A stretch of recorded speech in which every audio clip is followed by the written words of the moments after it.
You're on the Six Screens Telenetwork, earning the reputation of giving all the right ingredients, uninhibited, in exposing the hard, cold facts about the Watchtower Society. And now, the end is near. Well, hello everyone, and welcome in once again to a wonderful night up here in New England. Beautiful night, a little chill in the air. It feels really, really good, and I'm glad you're here with us. And we are looking forward to our program tonight.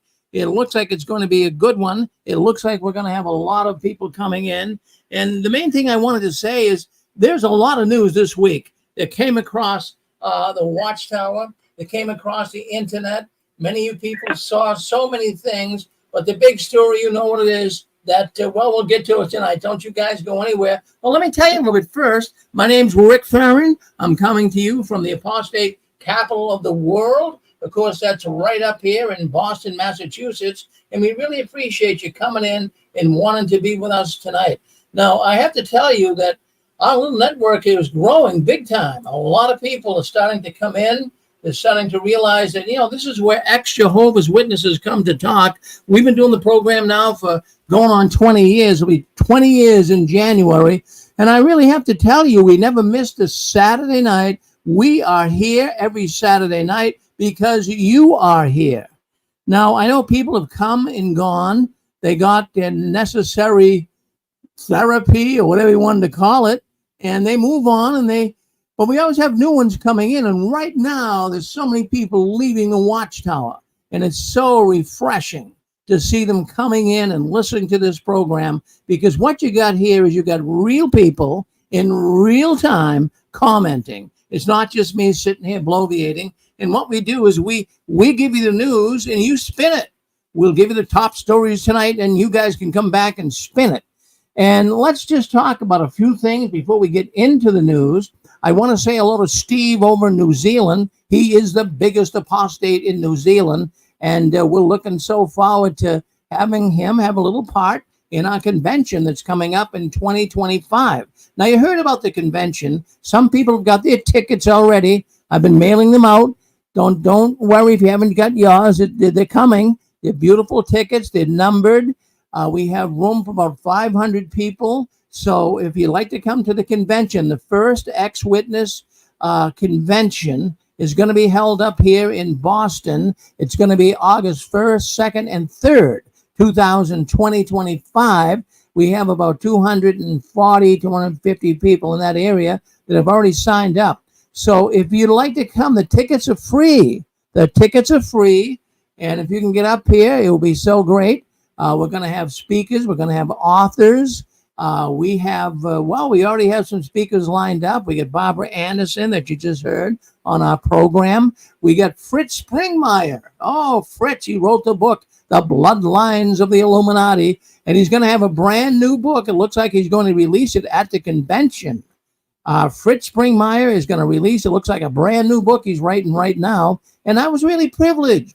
He asked me to write the foreword, so I'm doing that. And he's going to be up here with his family. You'll get to meet Fritz Springmeier.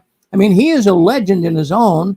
You must have learned about the Illuminati. He is the world's most, credible authority on the Illuminati. So he'll be here up in person in Boston. Plus, we also have another woman that's going to be coming in, and she's a professor at a Kentucky university, and she teaches AI. And she's going to tell us all about how Watchtower is using artificial intelligence in writing and doing some of their, some of their narratives, some of their talks even. So we're going to hear what she has to say. I'm really looking forward to that. So if you can make it, start making your plans, start saving your money. The rooms, I have to tell you, a little on the pricey side. It's at the Hilton, and the Hilton is charging about, I'll tell you, it's $175 a night. And I do believe breakfast is included. That's the deal I made. And it's a good breakfast. And they did tell me that the people will get a free breakfast. So I'm really pushing for that. So let's see if that all happens. But if you can make it, make your reservation at the Tewksbury.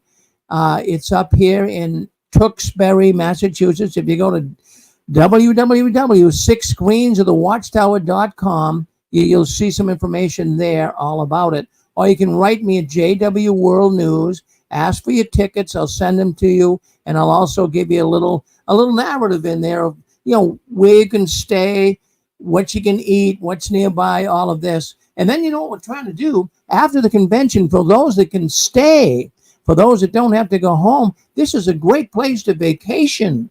Boston area. Have you been to Boston? I mean, this is where it all started. This is where the Revolutionary War was. We've got so many things you want to see up here. We got the ocean, we got the mountains, we got Cape Cod. You want to come up and be with us, and maybe you want a vacation up here. So what we're going to do is the week after the convention, for those that are wanting to stay around, it's possible we get enough people. We'll rent one of those little limousine buses. We can all chip in, rent a little limousine bus, and kind of tour the area and try out some of the food up here in Boston and see some of the sights. So see if you can make it. It'll be a wonderful time. And we have so many people saying they're looking so forward to it. All right, so that's it. Also, the duck. We'll talk about the duck. We got the duck. You see the duck? Yeah. Well, that's the duck. We have people calling in tonight. I have some secret words in an envelope. If you say the secret word here tonight, you want to take a point. You're on the honor system. For every point, for everything you answer, if you hit the secret word, we'll give clues. If you didn't get it at the end of the program, you'll have a chance to get some points. But we're going to have 6 screens rewards here, just like you get rewards on your credit card or at Walgreens. But you're going to have to be on the honor system. So you're going to have to keep your own points. Now, when someone hits 12 points, they're going to get $100. But we have gift cards for McDonald's. We have gift cards for Longhorn Steakhouse. We have gift cards for a number of different gift certificates, that is, for a number of different restaurants. So save up your points. And then also what we're doing, something we're going to institute new here during our program, is if, from time to time, we're going to ask you if we're talking or discussing a news story.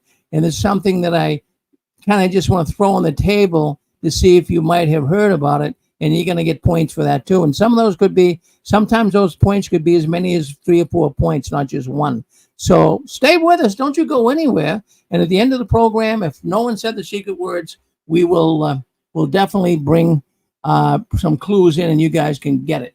All right. So let's just talk about a few things. And one other thing I want to mention too, around 9 o'clock, 9:30, somewhere around there, we're going to bring Vern in. He's a Canadian man, Fixing My Faith. Yeah, he wants to come in and talk. So we're going to bring him on here tonight live. So we're looking forward to that. So he'll be on with us. And we haven't heard from him for a while, but he wants to come on tonight and talk about, he's been protesting all over Canada. So he'll be able to do that. And that will be a wonderful thing. In fact, I'm glad I said that, because what I can do right now is I got to send him an email. So let me do that right now. Let me write it to Vern. And there it is right there, link. And let me put the link down, send it off to Vern so he can come in. He's going to come on video with us too. So that's going to be good to hear and see a good man, Vern. All right. So, hey, isn't it great to be living a normal life? Do you feel like your life is back to normal yet? How do you really feel about it? Well, I do. I feel I'm back to normal. I mean, many, many witnesses are still, getting over the hump, so to speak. Well, I was just fellowship back in 2005. That's when Satan kicked me out of his organization. So I'm kind of cool with it now. I'm able to move forward, and I don't have anything that triggers me too much. I'm living a normal life. I have a beautiful wife. I eat good. I exercise. I still work. I love work. And love doing this program. So, I feel pretty normal. And maybe some of you guys out there feel you're pretty normal too. But I have had people come on here. I have had people come on the 6 screens that, man, it's a shame. The Watchtower has destroyed them. And the woman was just on, you heard her on Barbara Anderson's program. She suffers from PTSD, post-traumatic stress disorder. It's a known disorder. It's not a made-up thing. People, they suffer. They suffer from the atrocities and some of the screwiest things that ever went on in their life happened in the Watchtower. And so they suffer from this. Now, not all people do, and we certainly do wish all those that do suffer help. We hope they can get healing. But, I'm just thinking that the Watchtower, when we were in, and I never really gave much thought to it, but what it reminded me of when I was in the Watchtower is like you were on a constant wheel of conspiracy theories. Now, I don't mean about the Great Reset and, all of the stuff you hear from Jimmy Bell. I just mean conspiracy theories in another way. What Watchtower generated these things. It was like a constant wheel of conspiracy theories. Everything was about the end of the world, or Satan is trying to kill us, or the government is trying to spy on us and persecute us. Do you remember all that? That's just what it was like. I mean, every time you turned around, someone was trying to get us to do something to us. And they would talk about the Great Tribulation and how it's about to start. And we have to be ready to leave our house and leave everything behind in a minute. And not really, I mean, can you live a life like that? Can you really consider that to be normal? Absolutely not. And so then we had to, not only that, we couldn't even relax with all of this added stress from conspiracy thoughts being thrown at us by the Watchtower. We had to get to meetings. We had to preach in the ministry. We had to have Bible studies. We had to get to the convention. We had the special CO week. We had to always be deep in prayer. We had field service. We had to be friends. I'm going to put it just mildly. We had to be ready to die for the Watchtower organization. I mean that sincerely. We had to be ready to die for the Watchtower organization. So much less stress now that we're out of the Watchtower, isn't it? Do you feel it? I think you do. I think you're in the same boat I'm in. And welcome, friends. Welcome to the real new world. This is really the new world when you stop and think about it. It's a different world than the ones that we were in. No more. Well, we don't get cult tactics out here. We don't have people that are controlling us. It's nice to just be free. We don't have to be living on the edge. It's just a wonderful thing to be out of that and not have some governing body in New York trying to make decisions for us in every aspect of our life. So I just wanted to give a little monologue on that. I'm out. I'm free.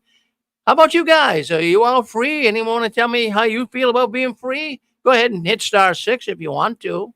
Tell me do you feel like you're totally free? Are you suffering from PTSD? Yes. Yeah, go ahead, sir. You're on with us.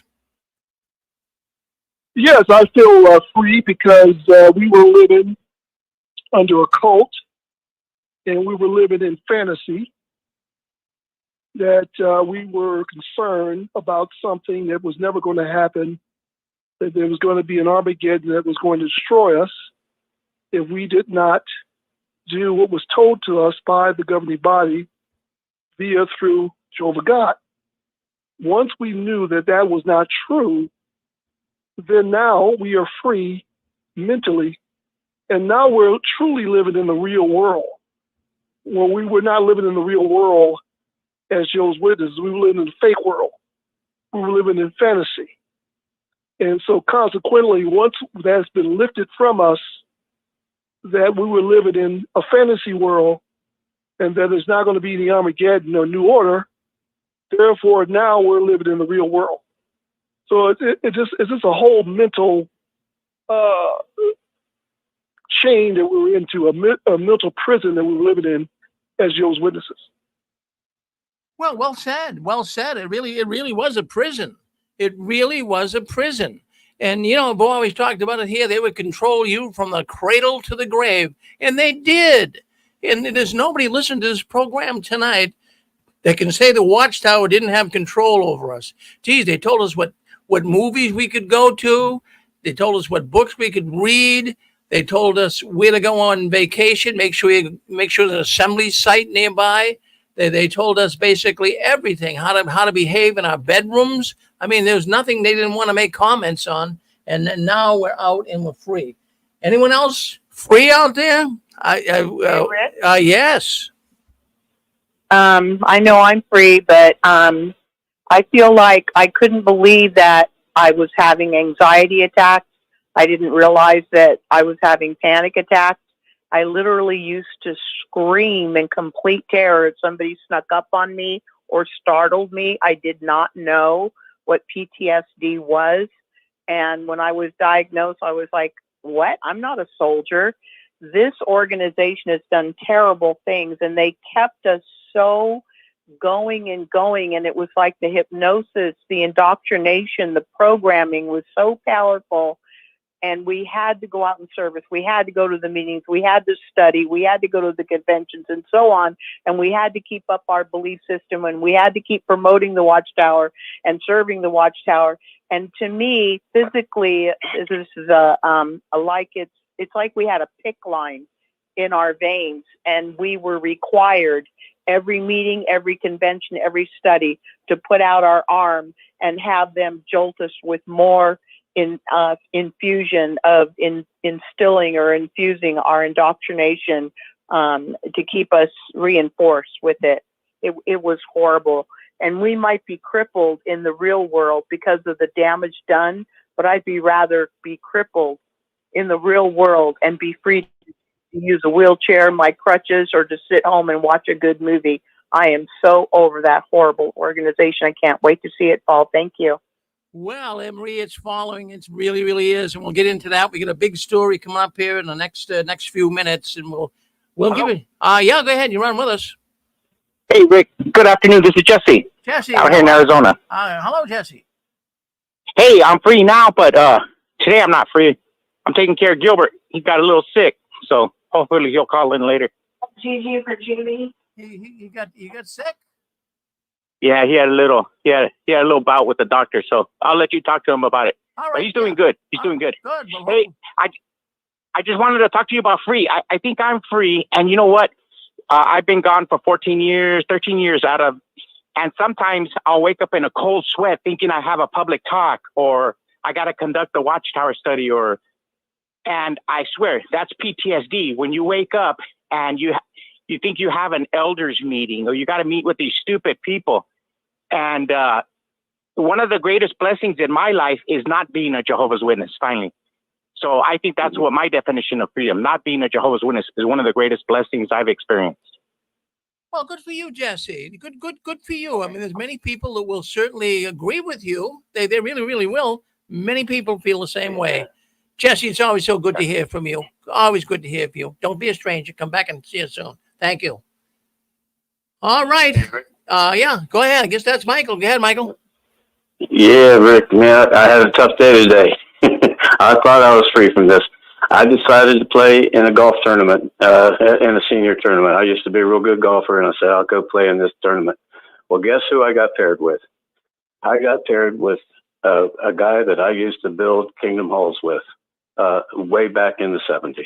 Wow. And he treated, and we knew each other, and he was like talking to me like he wants to tell me all the new things in the organization to get me back into the organization. Now, I'm talking, this guy is a real nice guy. I'm not saying anything bad about him. And then as we spoke, I said, he said, we can have beards now. And I said, Donnie, what scripture in the Bible kept you from having a beard before?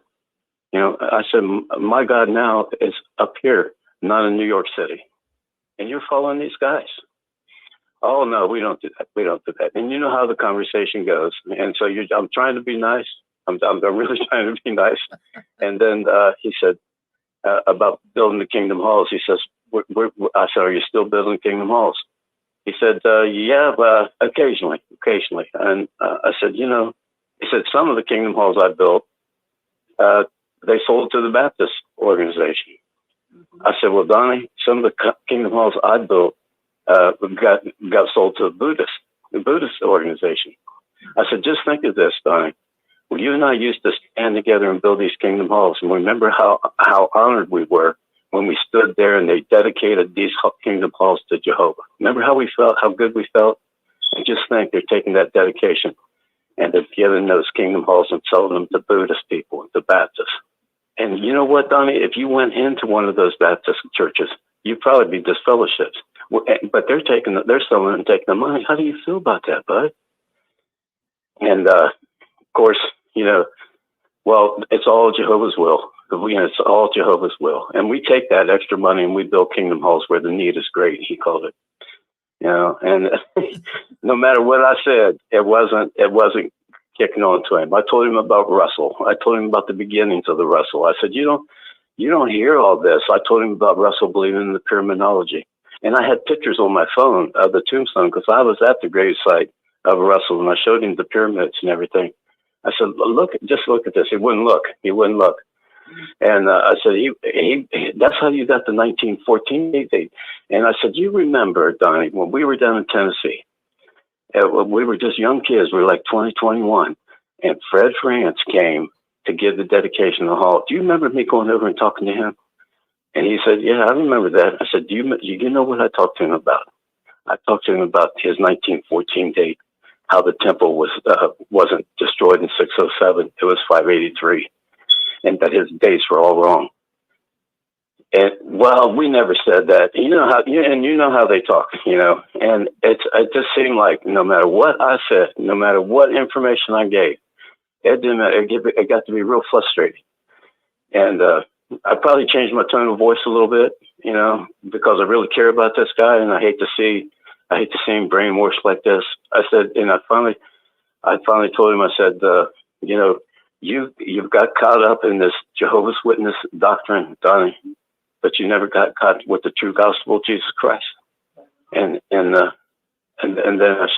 shut him down. I mean, he wouldn't talk to me no more. And I just feel like I did something wrong. With somebody could, I don't feel good right now, to tell you the truth. And I usually feel great when I talk about Jesus Christ, but I don't feel good right now because I didn't think I handled God's work in the way I probably should have. Well, Michael, I tell you, Michael, I give you a hole in one. You got a hole in one today. You really did. I mean, you had an opportunity to at least talk, even though he turned a deaf ear. At least, he might go home and think about some of this stuff. You never know. He might go home and say, geez, what Michael was talking about today, geez, it kind of made a little sense. So you never know. No, you got a hole in one today. Mike, I'm proud of you. Thank you. Thank you for coming on. I'd like to hear the story. Okay, go ahead. I think it's Chicago. Go ahead. Yep. Hi, Rick. It's Steve. Just as a side note, and everybody figures this out, how the kingdom halls are sold to Muslims and different religions. When you list a property online, you have no control over who it gets sold to. I mean, you cannot dictate and say, I do not want to sell to that group or that religion or that person. That's redlining. It's illegal.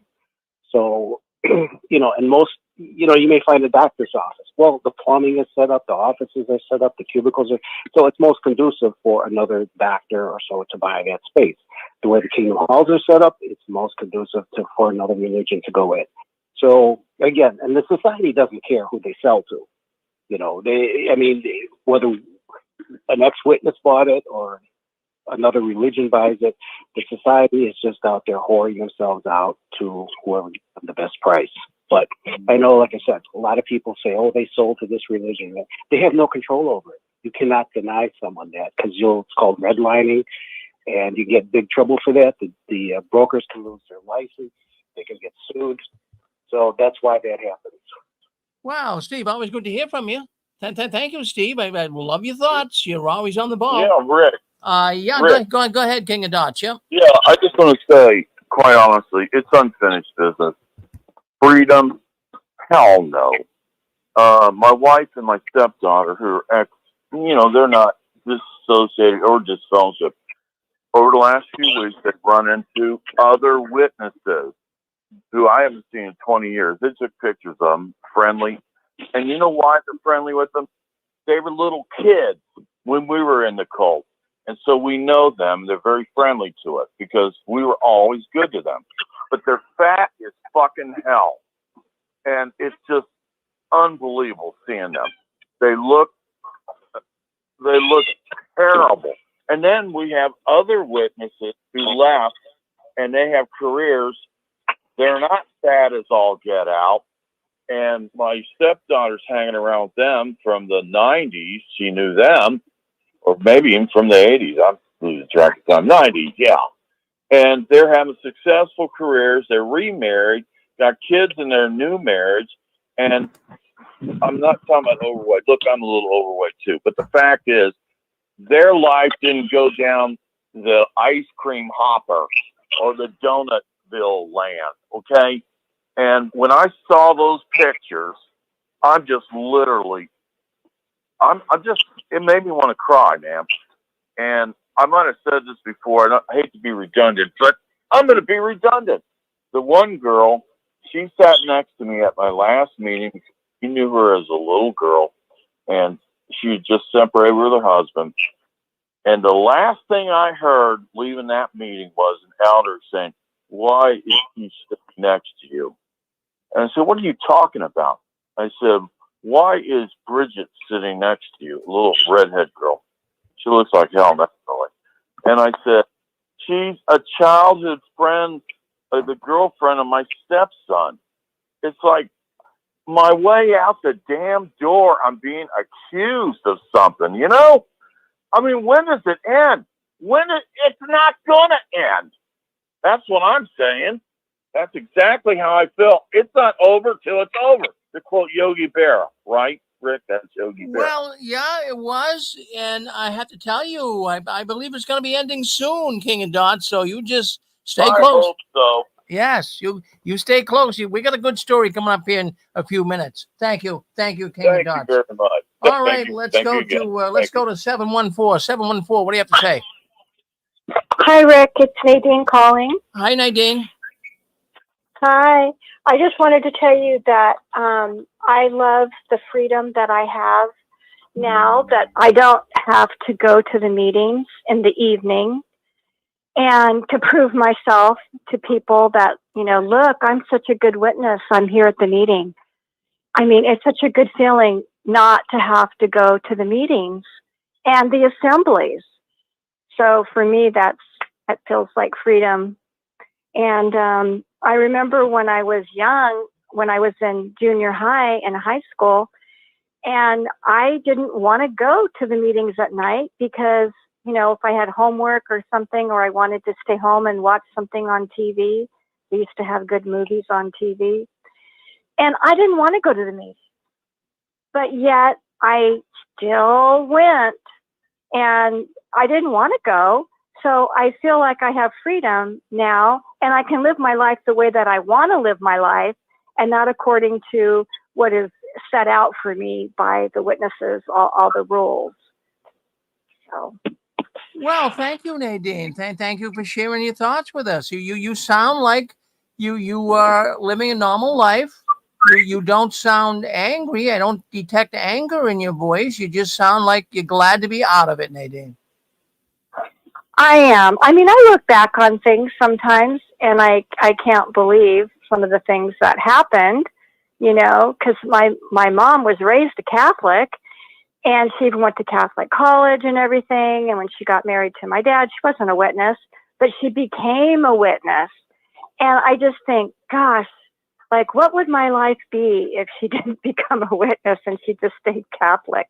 So I have to say, I do have those thoughts. I don't know, but I know, I don't know. I think things might have been better. I don't know, but I can't go back. So I'm not really sure, but I'm just so glad that I don't have to go and be there if I don't want to be. But you feel like when you're a witness and you're going, you feel like you have to be at every single meeting. Otherwise, people are going to, start talking. Well, why did she miss the meeting? What's wrong? What's going on? There's always the gossip and the talk. And I don't know. I'm just so glad that I don't feel like I have to be somewhere where I don't want to be. Well, good for you, Nadine. Always good to hear from Nadine. Thank you, Nadine. All right. Let's move on. We got Dick Borgie. Go ahead, Dick. Yeah, Rick, just a couple of thoughts. PTSD is very difficult to deal with, and I think most people know that. And one of the things that Six Screens provides for people is a chance to talk about your trip in the Watchtower and the abuse that you've taken And the more you get on six screens and listen to it, you find out you're not alone. But it's really cathartic. It really, every time you go to a meeting, like I went for 10 years for PTSD when I was in, because of my service in Vietnam and with the Marines. But every time we went and talked about it, it was a little less stressful. That monkey that was on your back was a little smaller. And one of the other terrible things that the Watchtower puts on you is guilt. Guilt is the big psychological killer. You take guilt and PTSD together, wrap them up, and you can understand why people are jumping off of bridges and committing suicide in this stinking cult full of lies, full of deception. And I hope people that are listening to my voice and everybody else on six screens will really consider getting out before you destroy yourself. Thanks, Rick.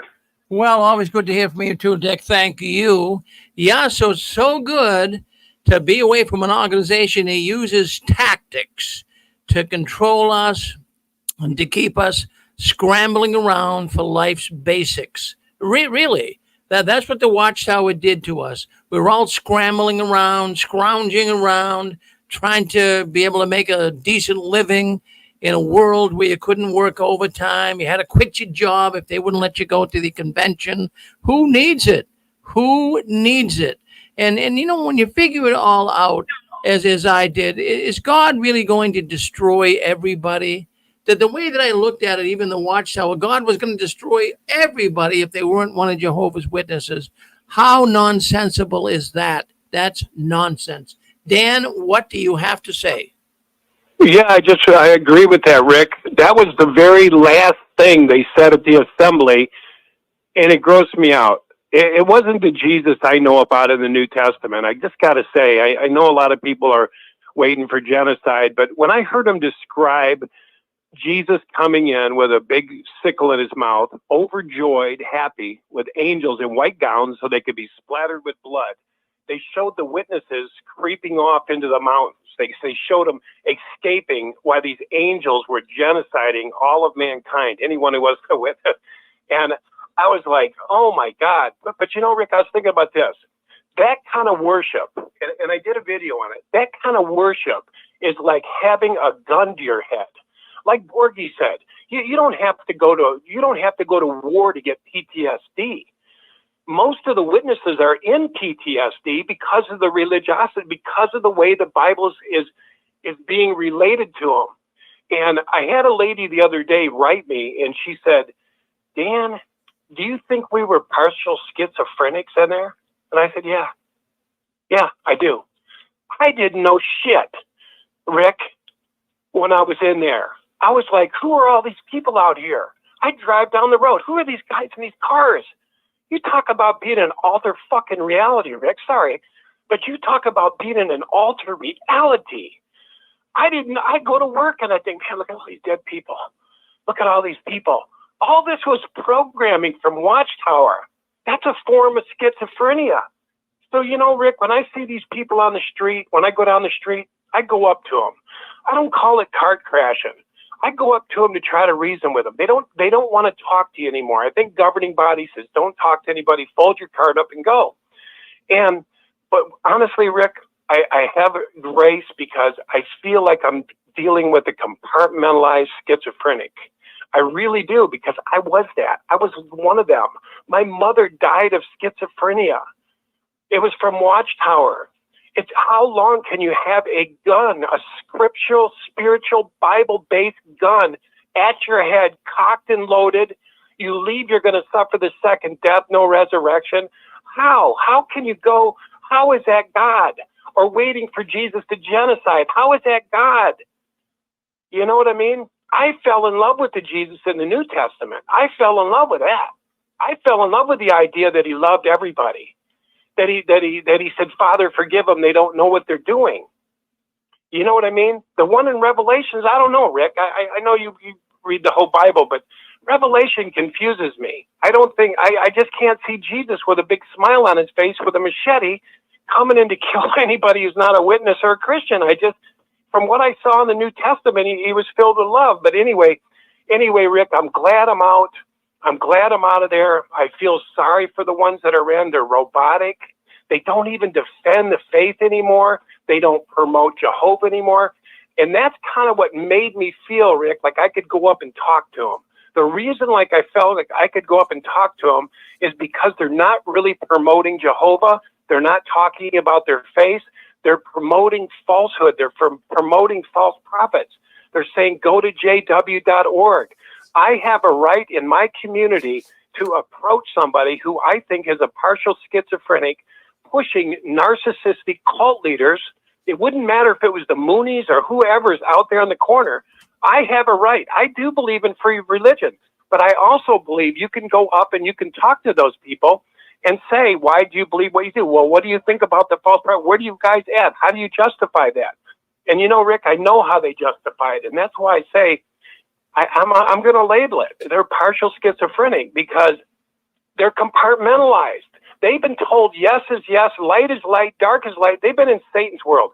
They've been told light is light is dark, dark is light. The light just got brighter. The light went out. The light just got brighter. They don't know if they're coming or they're going. I mean, when you tell somebody just go out on the street and stand with a cart and don't say nothing, they just point to jw.org, Rick, to me, that's insanity. But they do it. They got a gun to their head. I remember Tony Morris saying on a video, yeah, the blood's going to be, those brothers that don't get out. I'll tell you, the blood's going to be all over them. Let me read you a scripture. And they find these freaky scriptures in there. And they read it. And it was like, yeah, they'll be drenched with blood. Those who decided not to go back out. Anyway, Rick, Angela wants to say something here. Is that okay, Rick, if I say something? Oh, of course it is, Angela. Yes. Oh, okay. Well, I just think that it's interesting, how the whole discussion always about people being angry and that's a sign of healthiness. But like when they're doing those what do they call those tribunals and stuff, and those guys are lying through their teeth, and we should be hopping mad about that. You know what I mean? And then like Jesus, when he said that, woe to you, scribes, hypocrites. I can't imagine him saying, woe to you, scribes, hypocrites, for you load the people up with burdens, and you don't lift a finger to the burden, and you don't allow people to go into the kingdom, and you prevent them, and you don't go in yourself. I just don't imagine him saying it that way. I imagine him saying it strong. Like, I don't know. People like to see Jesus as a wimp a lot of the time, but he wasn't, because he loved those people and he wanted them to be out of the bondage, and he wanted those Pharisees and Sadducees to wake up and stop it. You know what I mean? And my ex-husband, he used to not allow one single little bit of any kind of argument, fight. My boys were allowed to wrestle with each other even. No crosswords were allowed, and he was strict on it too.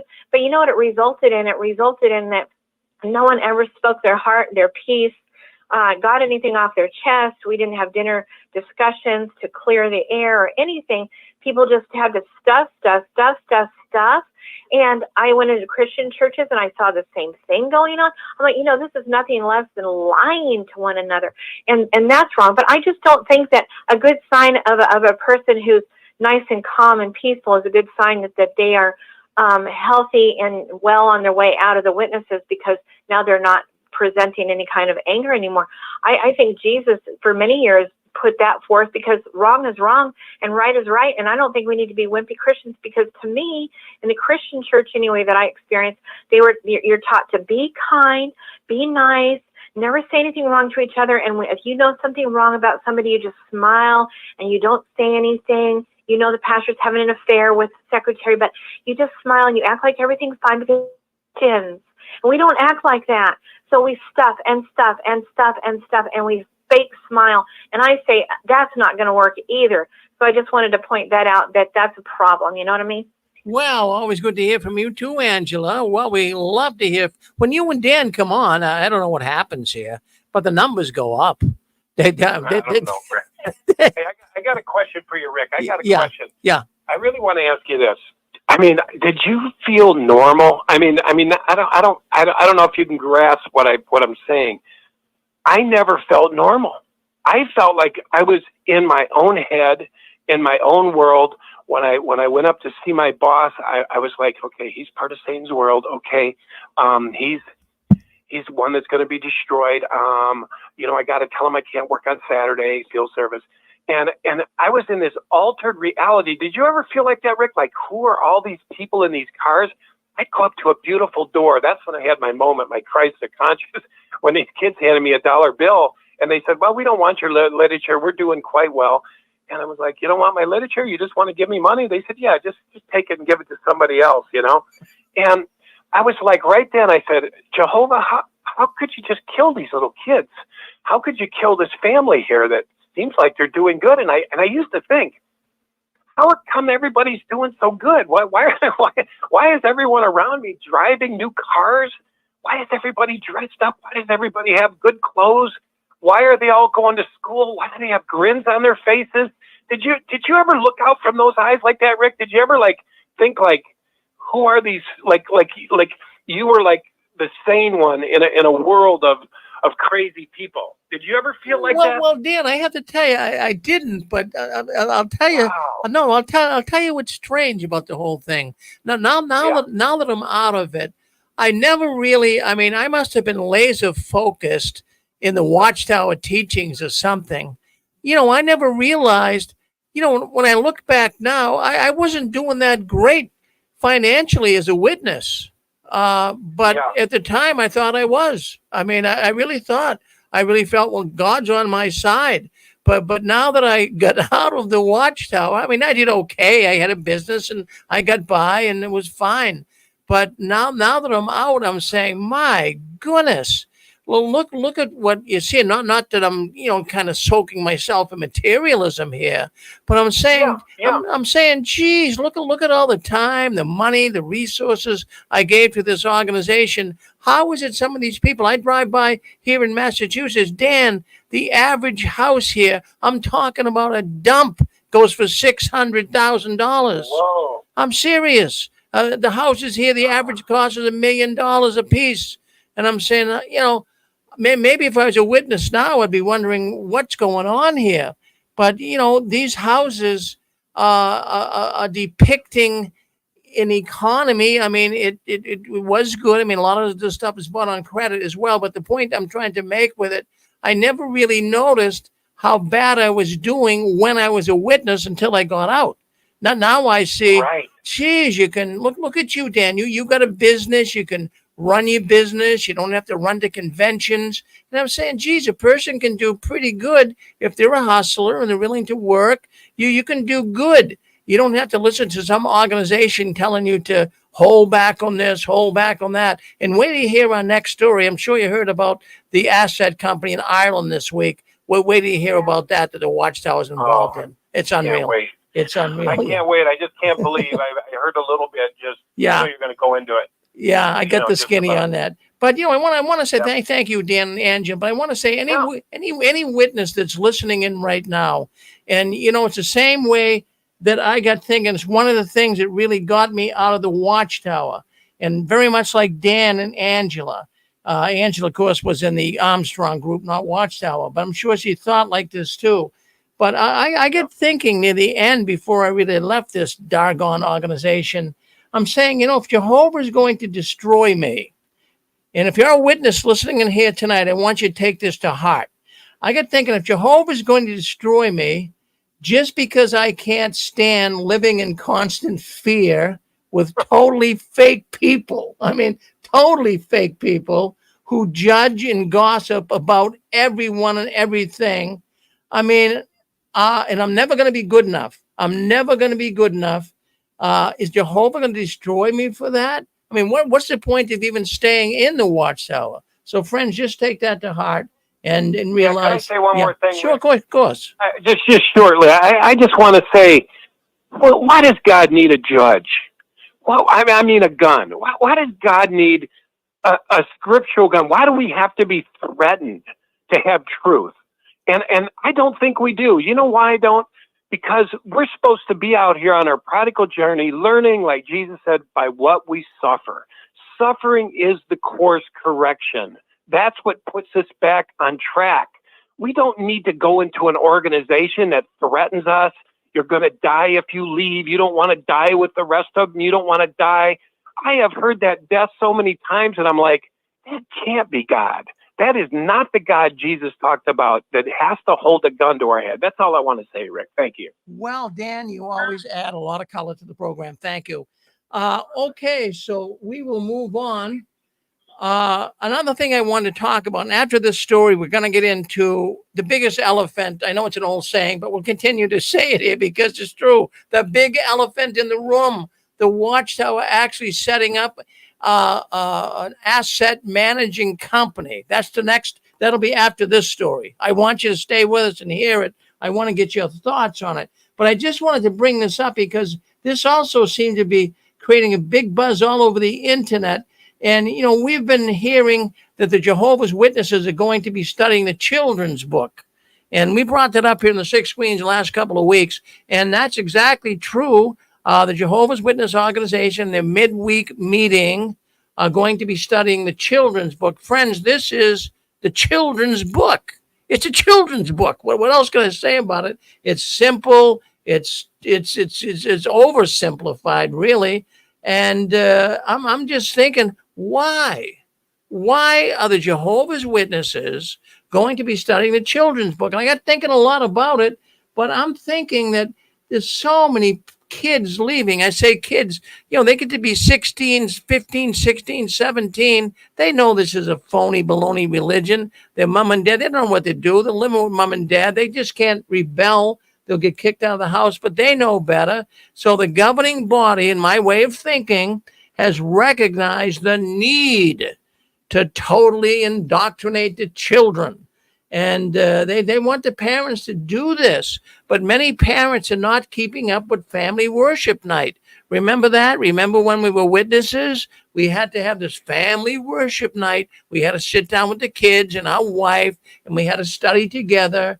And that's what the Watchtower wanted us to do. But now they're finding that many witness families are not having family witness night. As a matter of fact, when they dumped or got rid of the book study, that was what they wanted families to do in lieu of. You know, they said, well, okay, we're going to delete the book study, but now you have a free night here. You can on Wednesday night have a family study, and the witnesses are not doing it. So what I'm thinking here is the Watchtower realizes they're losing children. Losing kids. They're trying to indoctrinate them early, and it's shocking. Jehovah's Witness adults are going to be studying the children's book. I mean, that would be totally boring to me. I don't know about you. But the reason, another thing I want to throw on the table here that I think you'll agree with me on, maybe not, but I mean, it's sensible. In the Jehovah's Witness organization, I never met a Kingdom Hall scholar. Have you? A Kingdom Hall Bible scholar? I mean, some of them portrayed themselves as that. We know in every hall there was some braggadocious elder or someone that knew Greek that could use Greek terms and what have you. But I never really met a Bible scholar in the Jehovah's Witness Kingdom Hall. Now, we'd all be surprised, but I'm going to tell you something. Studies have been done on this. And even when I was involved with the witnesses, I saw that a lot of the witnesses wouldn't study the Watchtower. They just kind of winged it. And many times that passed, I was the chief microphone passer at one time in the Kingdom Hall. And I would see that, you know, many of the brothers and sisters, they didn't study their Watchtower. And so then I got thinking, and even when I was a witness, I got thinking about this. You know, many witnesses, and you'd be surprised to know, they don't even know, you know, that the name of Adam's 3 sons. They don't know Noah's sons. They only know about half of Jesus' apostles. They don't know about the kings of Israel. Really, they never really, you know, they never became laser focused on all of this. They just kind of went through the motions. So I'm just thinking that today's Jehovah's Witness, they're a little bit different than even when we were in the witness world back in the 1960s and the 80s and even early 90s. At least we had some substance. We were taught how to talk to people at the door, but that's no longer the case. What the witnesses today are being taught, they're being taught to watch emotionally manipulative videos. That's what they're watching. They're not really studying. They don't have the reasoning book like we did and work with it and have to really get into a discussion at the doors. They're all, directing people to jw.org. So, all they do is they just keep thinking that, the governing body is giving us meat in due season and we're getting it through the videos. But in the 1960s through the 1980s, I recall being schooled. And if you're listening to this broadcast, you can recall it as well. Excuse me. Back then, you were being schooled in the rudiments of good argumentation. What do you mean by that? Well, I mean, we were being taught. I can remember in the service meeting, we would be taught how to handle a person that would debate us or ask questions. We came up with a rebuttal. We were able to answer these questions that were thrown at us. Now what the Watchtower is doing with people is they're telling them that there's this idea of being schooled to refute anything people are saying about us. They don't do anything about that. They dropped it. What they're doing now is they're just warning upon warning about, you hear someone come to you with false teachings or rumors. What the Watchtower is saying now, don't listen to them. Don't listen at all. Just walk away from them. Turn a deaf ear. Kind of like that man that called in earlier on the golf course. You heard what he had to say. He tried to witness to a person today out playing golf with him. And, the witness just would not listen at all, would not listen to any of this. So they're being trained just to run away, block their ears, and don't look back. I mean, that's what's going on. It's an entirely different world than the world that we were in when we were in the Watchtower. So what the Watchtower is doing now is the infantilization. I don't know if I'm saying that right. It's infantilization. It's a process where really they're speaking to the witnesses as though they're infants. They're speaking to the witnesses in a very low level, uneducated way because they're feeling that, their message is getting across to people if they can just say it blunt and to the point. Just don't listen, block up a deaf ear. You don't have to know anything. We know it all. Just get them to jw.org and that will be enough. Friends, I have to tell you, it's different. Look at when we were in there. We were studying some hardcore books. Do you remember Babylon the Great Has Fallen? My God, what a terrible book. But, we're trying to dig through that. We're trying to make sense of it. We studied the Revelation book 5 times. I mean, that's a pretty deep book, 5 times. And now they're going to study the children's book. I don't know what else could be said about that. But, as I go through the news here every week, that comes up a lot.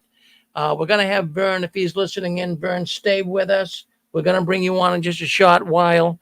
We got a little running behind time here, but we got Vern from Canada. He'll be coming on probably about 20 minutes or so after we get through the next story here. We'll talk to him. He's been going all over Canada, and he has been, what he's been doing is he's been doing protesting, so he's going to talk to us about that. All right, I want to move on to the biggest story of the week.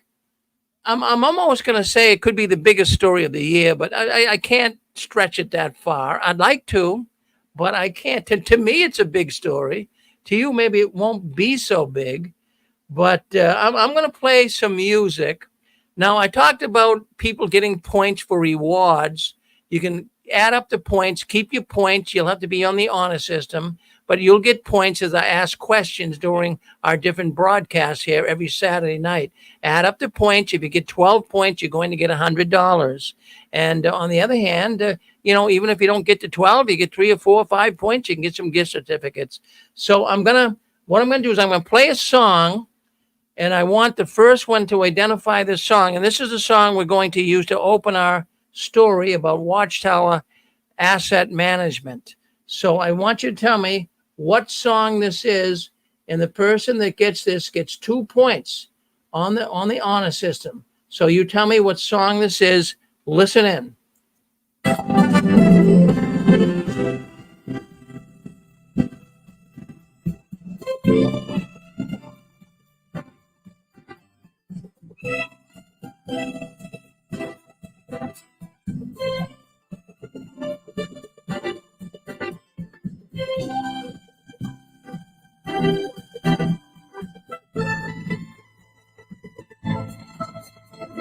All right, what song is that?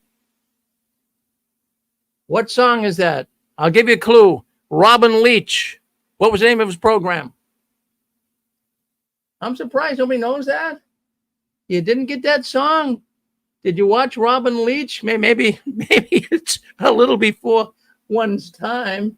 A little bit more I'll play. All right, what was it? Rich and famous. Yeah.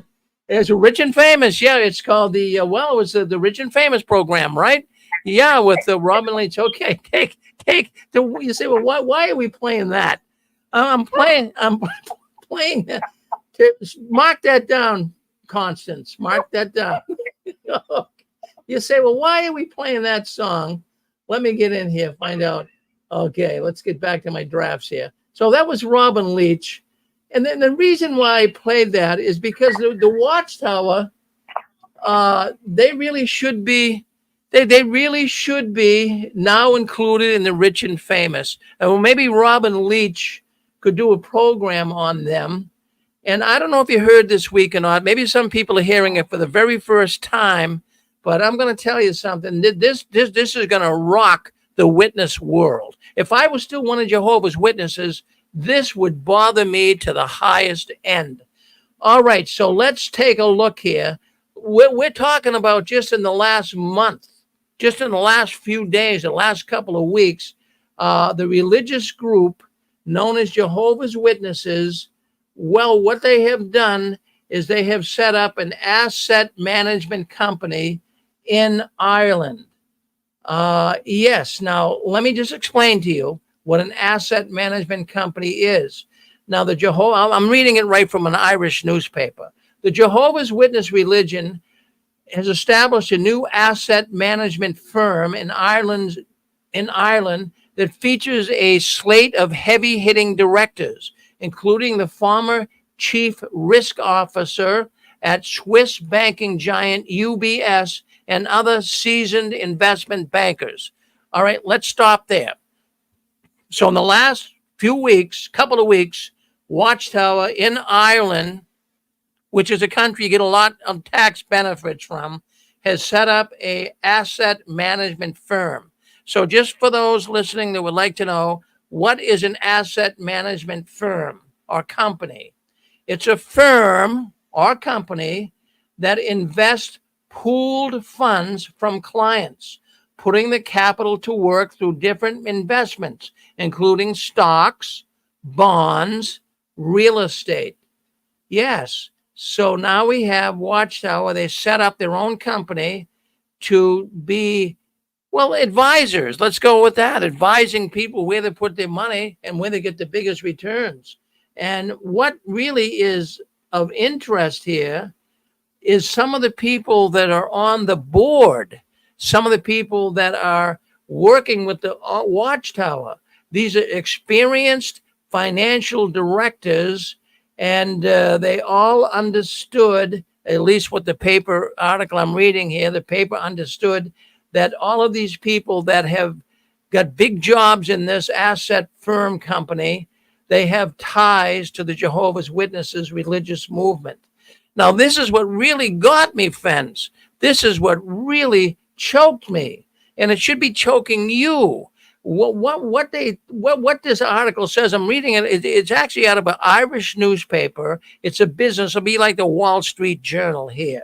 So I'm reading this right from this Irish newspaper, and what it says here is this religious group, Jehovah's Witness Watchtower, is thought to have, now let's sit down when I tell you this. Sit down when I tell you this. They're thought to have tens of billions with a B. This newspaper is saying the Watchtower is thought to have tens of billions of dollars in assets and relies on anonymous donations from its members to support all of its activities. Friends, did you hear that? Tens of billions of assets. That's not cash now, but still assets can be turned into cash. So they have tons and tons of money, tens of billions. Do you know how much a billion is? Do you know how much a billion is? A billion is 1,000 million. They have tens of billions.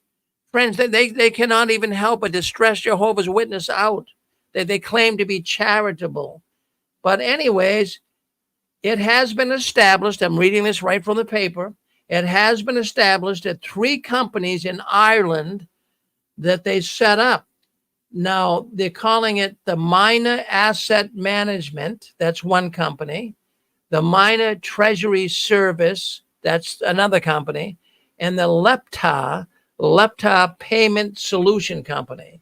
So they set up these 3 financial companies to invest people's money and their own money, tens of billions of dollars into different stocks and real estate and what have you. Now, what is of interest here is they call it the Minor Asset Management. That's the name of the company. And they call it the Minor Treasury Services. That's the name of one of the other companies. Now, minor, that is taken from the Bible. It even has to do with money, if you stop and think about it. It's a weight containing 50 shekels. That's shekels of money, according to Hebrew. So a minor, it kind of relates to the Bible. And here they are, even using Bible terms to set up this financial management company. My goodness, friends, this is disgusting. It makes you want to really throw up. All the money that we contributed, hard-earned money, and now here they go. They're setting up a management company. This is despicable. And now we also have the term, they also set another company up. It's called the Lepta Payment System.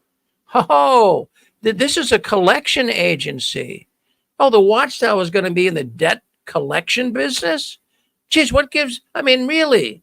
There's plenty of poor Jehovah's Witnesses that have their accounts in collection right now. Geez, they'll probably land up knocking on their doors. But they're going to be in the collection business? That is absolutely over the top. So they're calling that business Lepta, L-E-P-T-A, Lepta, I guess, Payment Solutions. Now, I also looked that term up. That's a biblical term too, Lepta.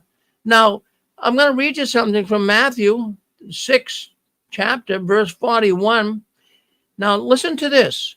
He, Jesus, sat down opposite the treasury and watched the crowd putting money into the treasury. Many rich people put in large sums. Now, this is about the poor widow, right? On 42, verse 42. A poor widow came and put in 2 small copper coins, which are worth a penny. And then he called his disciples and said to them, truly, I tell you, this poor widow has put in more than all those who are contributing to the treasury. For all of them have contributed out of their abundance, but she out of her poverty has put in everything she had, all she had to live on. All right, so what she put into the box and gave to the people, the church, she gave lepta. Lepta, that was the coin that the poor widow put in. It's a penny. It's a penny. A lepta is a penny. But now how, this is just over the top here. So let's just talk a little bit about these. Let me show you a picture. Let me show you a picture. First of all, I want to show you, this used to be the Irish Assembly Hall, but they now turned it into a financial management asset company building. I'm going to show you the building. It's in Ireland. It's a beautiful building, and all the real estate they seem to own is beautiful. But let's show you right here. Well, there it is right there. That's the financial building right there. That the Watchtower is now taking all of your donations, billions of money, dollars, investing them. Now, that's the picture right there. That's in the Irish headquarters. It's in the county of Wicklow. Now, the reason why I even bring that up is Wicklow is a very, very expensive part of Ireland, probably one of the most expensive. And here they are with this beautiful facility, just raking the money in hand over fist. But it doesn't stop there. Are you getting sick? Are you ready to get your vomit bag? Because I'll tell you what, this story really rocked my boat. It really, really did. And I have to tell you that it even gets worse, because what I'm looking at here is one of the directors of this asset management company. He worked for UBS in the United States for 3 decades and was the group's chief risk officer from 2009 to 2010. So this guy is a heavy hitter. Now UBS, you say, well, what is that? Well, if you are familiar with Wall Street at all, UBS is very similar to Goldman Sachs. It's also similar to Morgan Stanley. It's an investment bank. And what they do is they fund money. They give companies money to go on the stock market. They fund those services. And it was founded and it's based in Switzerland. I mean, that raises a red flag too, doesn't it? A Switzerland-based company. So they have this director who was with UBS, and now he's with this Watchtower group that's going to manage money, assets. And it's unbelievable what's going on here, folks. So also from what I'm reading here, I'm not going to give you the name of all the directors. They're listed there, but they're all heavy hitters. These guys are not slouchers. They're not flunkies. These guys come with high credentials. They're good in the world of investing. And it says they have ties to Watchtower and have had ties to Watchtower. So now we're starting to get down to the skinny of this. The Watchtower has really been raking the money here for years. And now they feel they have to have an investment company, an asset management company. Now, the article goes on to say there's 8.8 million Jehovah's Witnesses worldwide. There's 8,000 in Ireland. They have amassed considerable assets. According to this paper I'm reading right here, it's like a Wall Street Journal in Ireland. Excuse me. It says that the Watchtower has amassed considerable assets since the movement was founded in Pittsburgh in 1872 by Charles Taze Russell. In 2015, it put its world headquarters in Brooklyn, New York, up for sale and sold off numerous properties. They collected lots of money. It sold off 37 properties back, started selling in 2004. Just about most of it's gone now. But they were just even saying here, one apartment in 2018, just blocks away from the world headquarters, fetched $202 million. I hope I'm reading that right. In fact, the figures look, it can't be 202 million. I'm sorry, I'll rephrase that. 2.2 million, I believe. I can't see 202 million, but it could be. But the figures here I'm not sure of, because I'm going from euros and trying to put it into dollars. Okay, so the religious group at the end of the article re-emphasizes it once again. They already mentioned it earlier, but the religious group, Jehovah's Witnesses, Watchtower, they have tens of billions of dollars in assets and relies on donations. Okay, let's play a video here. I want you to see this video. This is something that is important because, the Watchtower has always kind of suggested they're looking for money. Let me just get this up on our StreamYard. I want you to hear this, then we can open up the lines and we can talk somewhat. Let me get this off of here. So that's the building. But let me do this. Let me present, share a screen. Let's go over here. And let's listen to this, okay?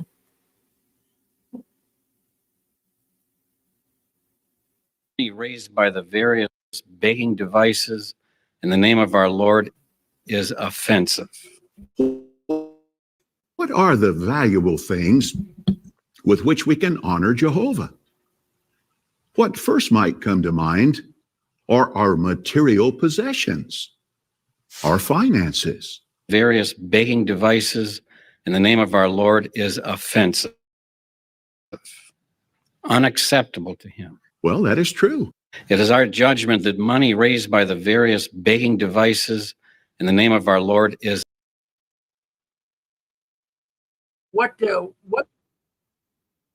we'll end this here. Hold on.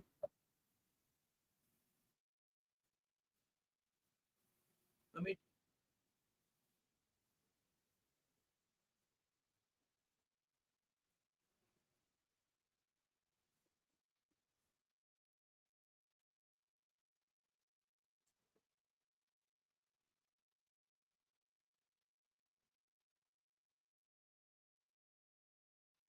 Well, I think you got enough of it. I think you get the gist of it. So you can see, here they are. Anthony Morris, he was talking about how other religions, they want to raise money, and he's saying how detestable and bad that is. But what do you think the Watchtower is doing all the time? The same thing. Well, anyways, you're on 6 screens, JW World News. What would you like to say? How do you feel about what's going on? Go ahead. Hey, Rick? Yeah. Rick? Yes. I got a call from Joe out in Colorado, and he said there was a secret letter going to all of the elders and all of the congregations. They're going to want Jehovah's Witnesses to start tithing. I don't know the percentage. I'm thinking either it's 10% or 20%, but they just have to get their hands in the pockets of every JW because their greed knows no bounds. Thank you, Rick. Yeah, well, there it is, asking for more and more and more.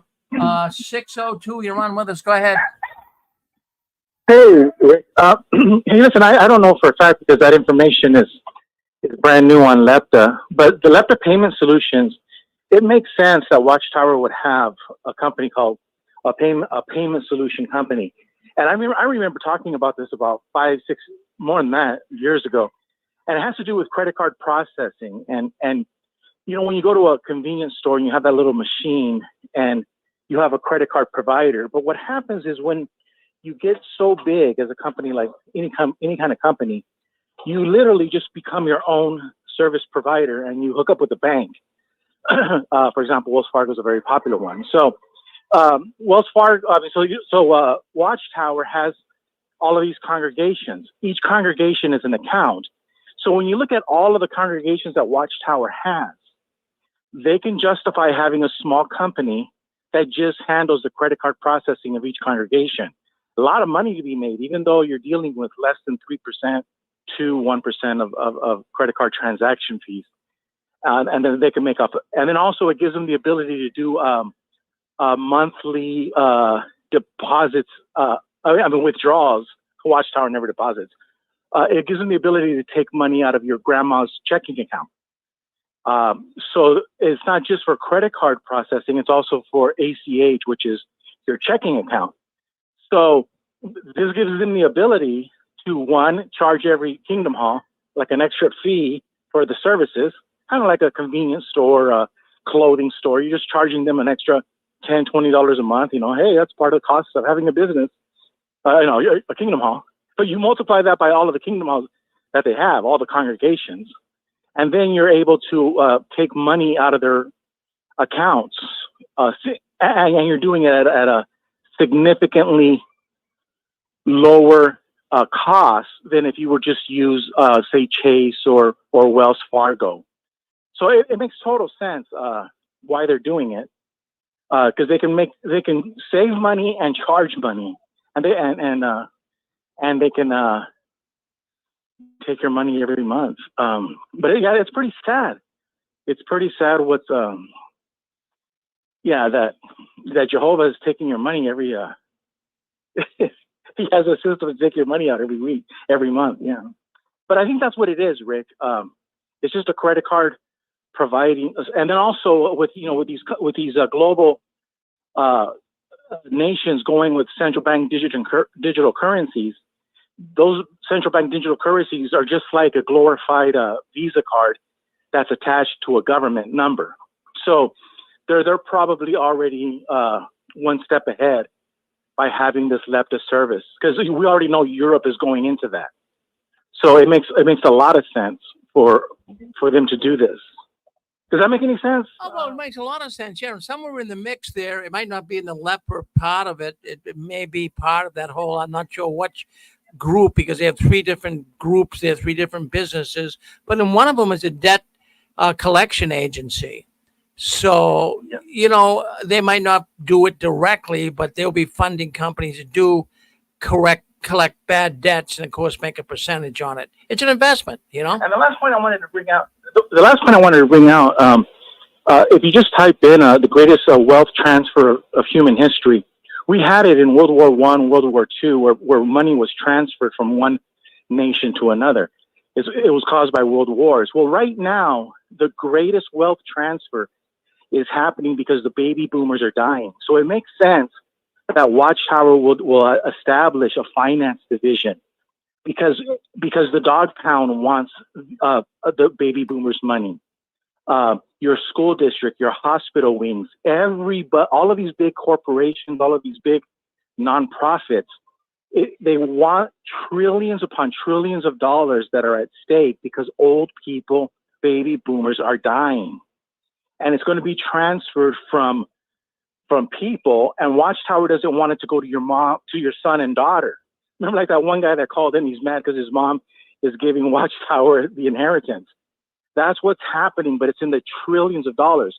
So it makes a lot of sense that Watchtower 501c3 is going to have a finance department because they want a piece of that baby boomer money. They say they don't want, and Rick, it's huge. If you just type in, if you just Google or any search, wealth transfer in history, greatest wealth transfer in history, you'll see all of the news articles on money magazines. They're talking about it. So it's not just Watchtower. Every 501c3 is going after your baby boomers. Well, good comment.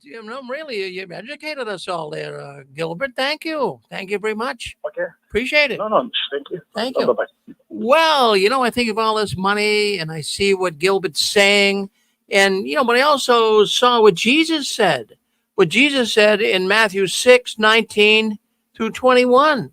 He said, do not store up yourselves treasures on earth where moths and vermin destroy and where thieves break in and steal, but store up for yourself treasures in heaven where moths and vermin do not destroy and where thieves do not break and steal.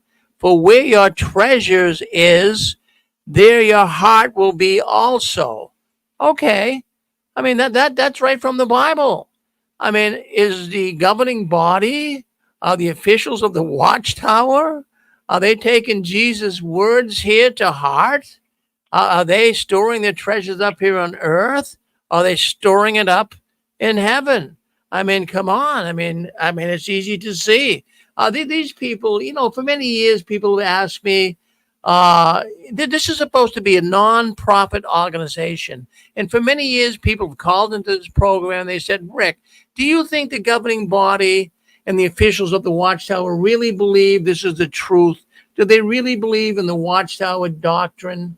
The answer to that is no, they don't. And this idea of them setting up an asset management company, it shows me evidence that the governing body is kind of backstage. There's this bigger people running the Watchtower.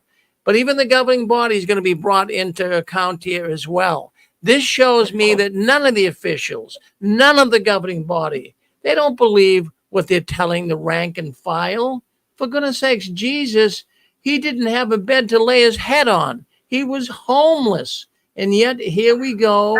The governing body actually, not imitating Jesus. They're looking at the cash. Dan, what do you have to say? Do you want to come in, Dan? Go ahead. Yeah, actually, it was Angela. You guys know I was in Worldwide Church of God, and we had a really crazy bozo guy that ran all the finances in this church. And when it was all said and done, and it was closed, you can believe all the things that he invested money in. It was truly unbelievable, and it was a lot of money. And this guy was not a member of the church, and he would come up and give this financial report once a year at the big conventions, which we call the Feast of Tabernacles.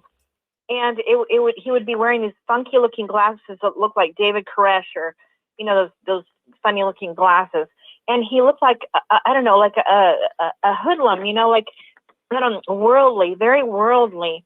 And it says in the internet that he actually had an accounting firm, that he worked for a big Hollywood advertising mogul in 1956 before the Worldwide Church of God hired him. And I just think it's interesting because, why would he hire somebody that wasn't a member? And he was that way for many, many years. And I think it was around the time that the church was being investigated in California, and really the beginnings of it being taken down. And I think it was at that time, if I remember right, that he was told by Armstrong, "You will get baptized." And so he got baptized, probably so that they didn't look like a scam operation, so that he was an actual member. But all these years, he was not one of us. And I couldn't stand the guy. He was corrupt as all hell. And even Armstrong tried to get rid of him at one point on national television, and he was just furious. But he didn't. He managed to stay on with a good amount of money. But he was just corrupt as all hell. And I think to myself, here we go again. I'm hiring people to do all this work for them, this money management, that are essentially, most of them, not members of the organization, and that's for good reason. They don't want them to know what's going on. And then also, according to Kim and Kim and Mikey, if I understood it right, they literally have started their own bank. So that way they don't have to report anything. I mean, these guys are just a one-man show, keeping all the money within, and they can do whatever they want. No one's going to really know, and they can hide anything. And so I don't know. I think it's quite amazing what they're doing, and it's quite ingenious. And corrupt as all hell. Anyway, that's it. Well, thank you, Angela. Thank you, Angela. But, Hey, Rick. Yeah, go ahead, Dan.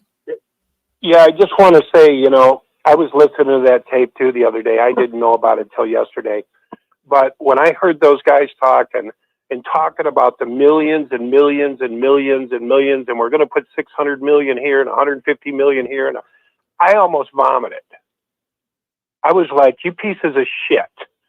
You're stealing from poor, uneducated people. This is wrong. Rick, it was like listening to Wall Street, like the movie Wall Street, setting up all their people to operate over this and to operate over that. And we're going to put brothers over this, and governing Watchtower is going to do this. These men are so damn greedy. They've got a magnifying glass on every damn dollar. And they know those people are waking up. So they're going to fleece them. And we've said this before. They're going to shake your ass upside down, hold on to your wallet, tithing, anything else they can get, homes, anything. Greed is greed. And greedy people will not inherit the effing kingdom. The Bible says greedy people will not inherit the kingdom. This isn't just a company running a company. This is a non-charitable company stealing from poor people. And I ain't watering it down. When I heard those money, Jesus would have went in there with a whip and beat the shit out of them. Jesus took 2 whips and beat those people, threw over their tables. Get out of the temple. This is not the temple of the Lord. And this is what Watchtower has become. I shouldn't say it's become. It always has been. We just didn't know it. It's so camouflaged. These men are smooth. These men are business people. These men are bean counters. They don't let a dime go unnoticed. And now they're going to squeeze. But here's the thing I want to say. The people that are listening, that have been on the fence, that are still screwing around inside Watchtower, the Bible says, get out. Separate yourself from amongst them, because they're going to steal everything they can get from you. They're not satisfied with those kingdom halls. Now it's tithing, like Borgie said. The guy down there in Colorado told them they're going to start tithing.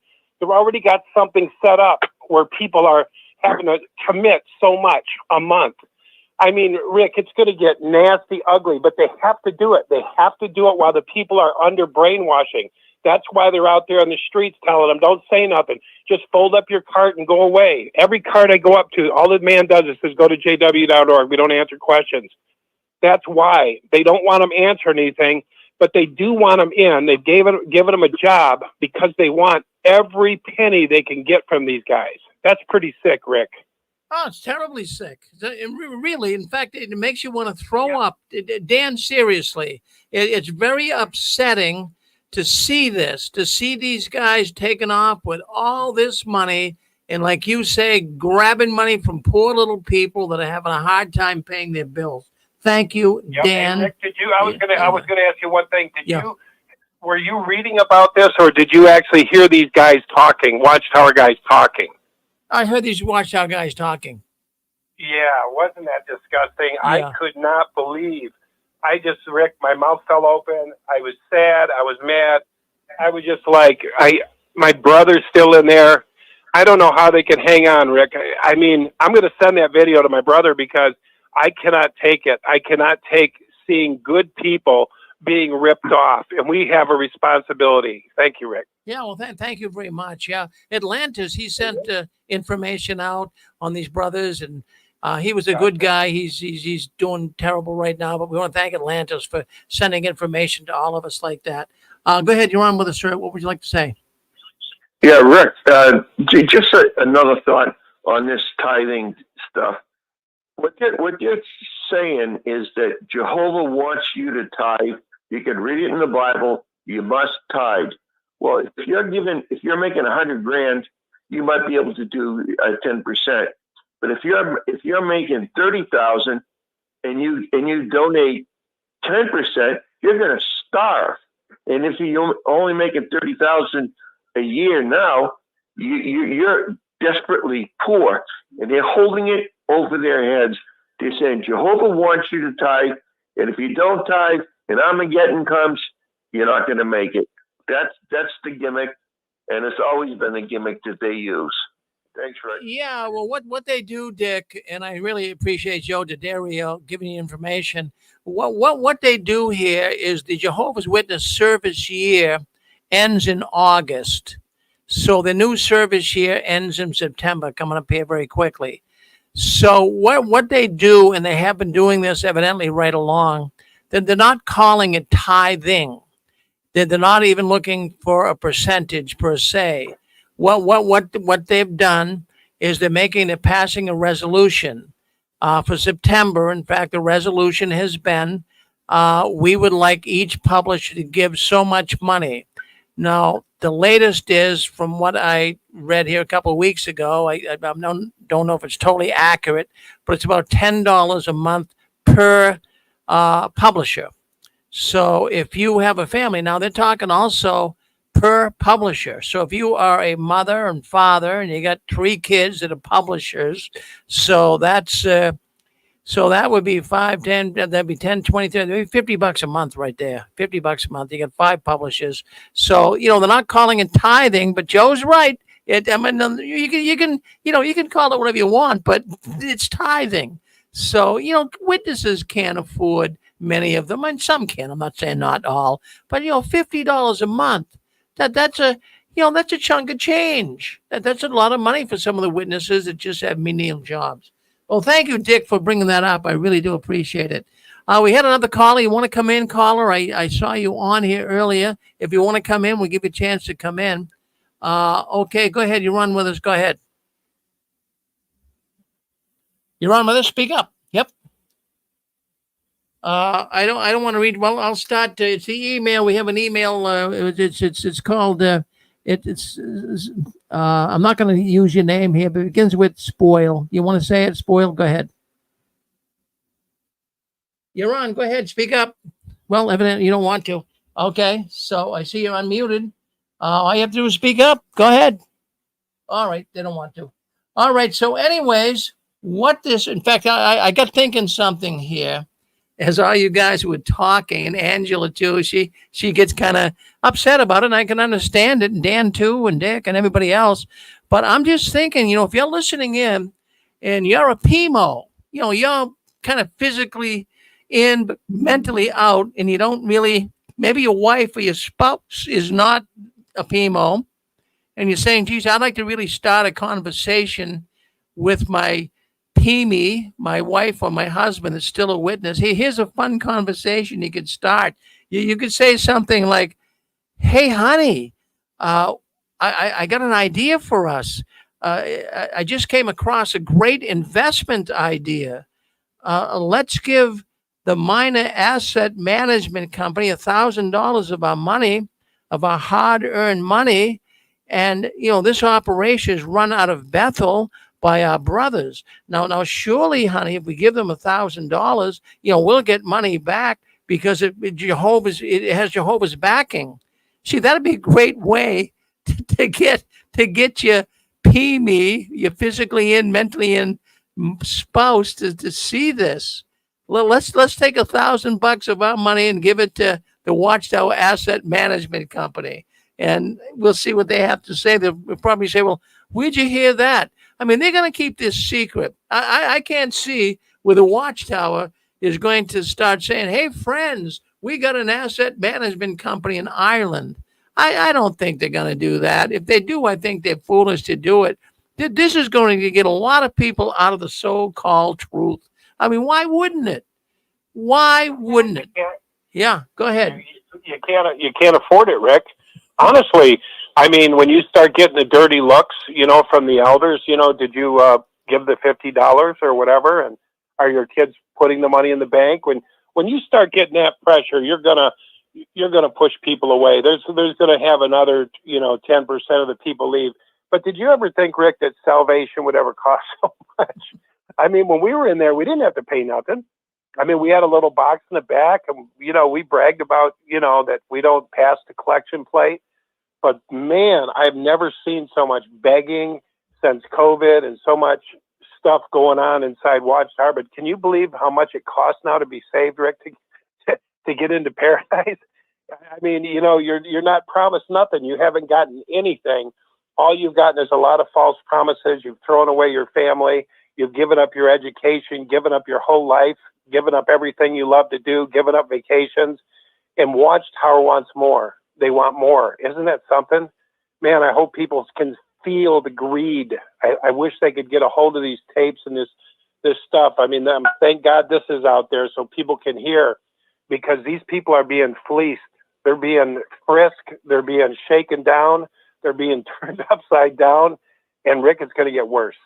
Well, you're absolutely right, Dan. And really, I think, when I stop and think what really gets the Jehovah's Witnesses out of this organization, money is a big thing. Money is something that people, maybe you don't talk about it every day of the week, but it's something that's on your mind.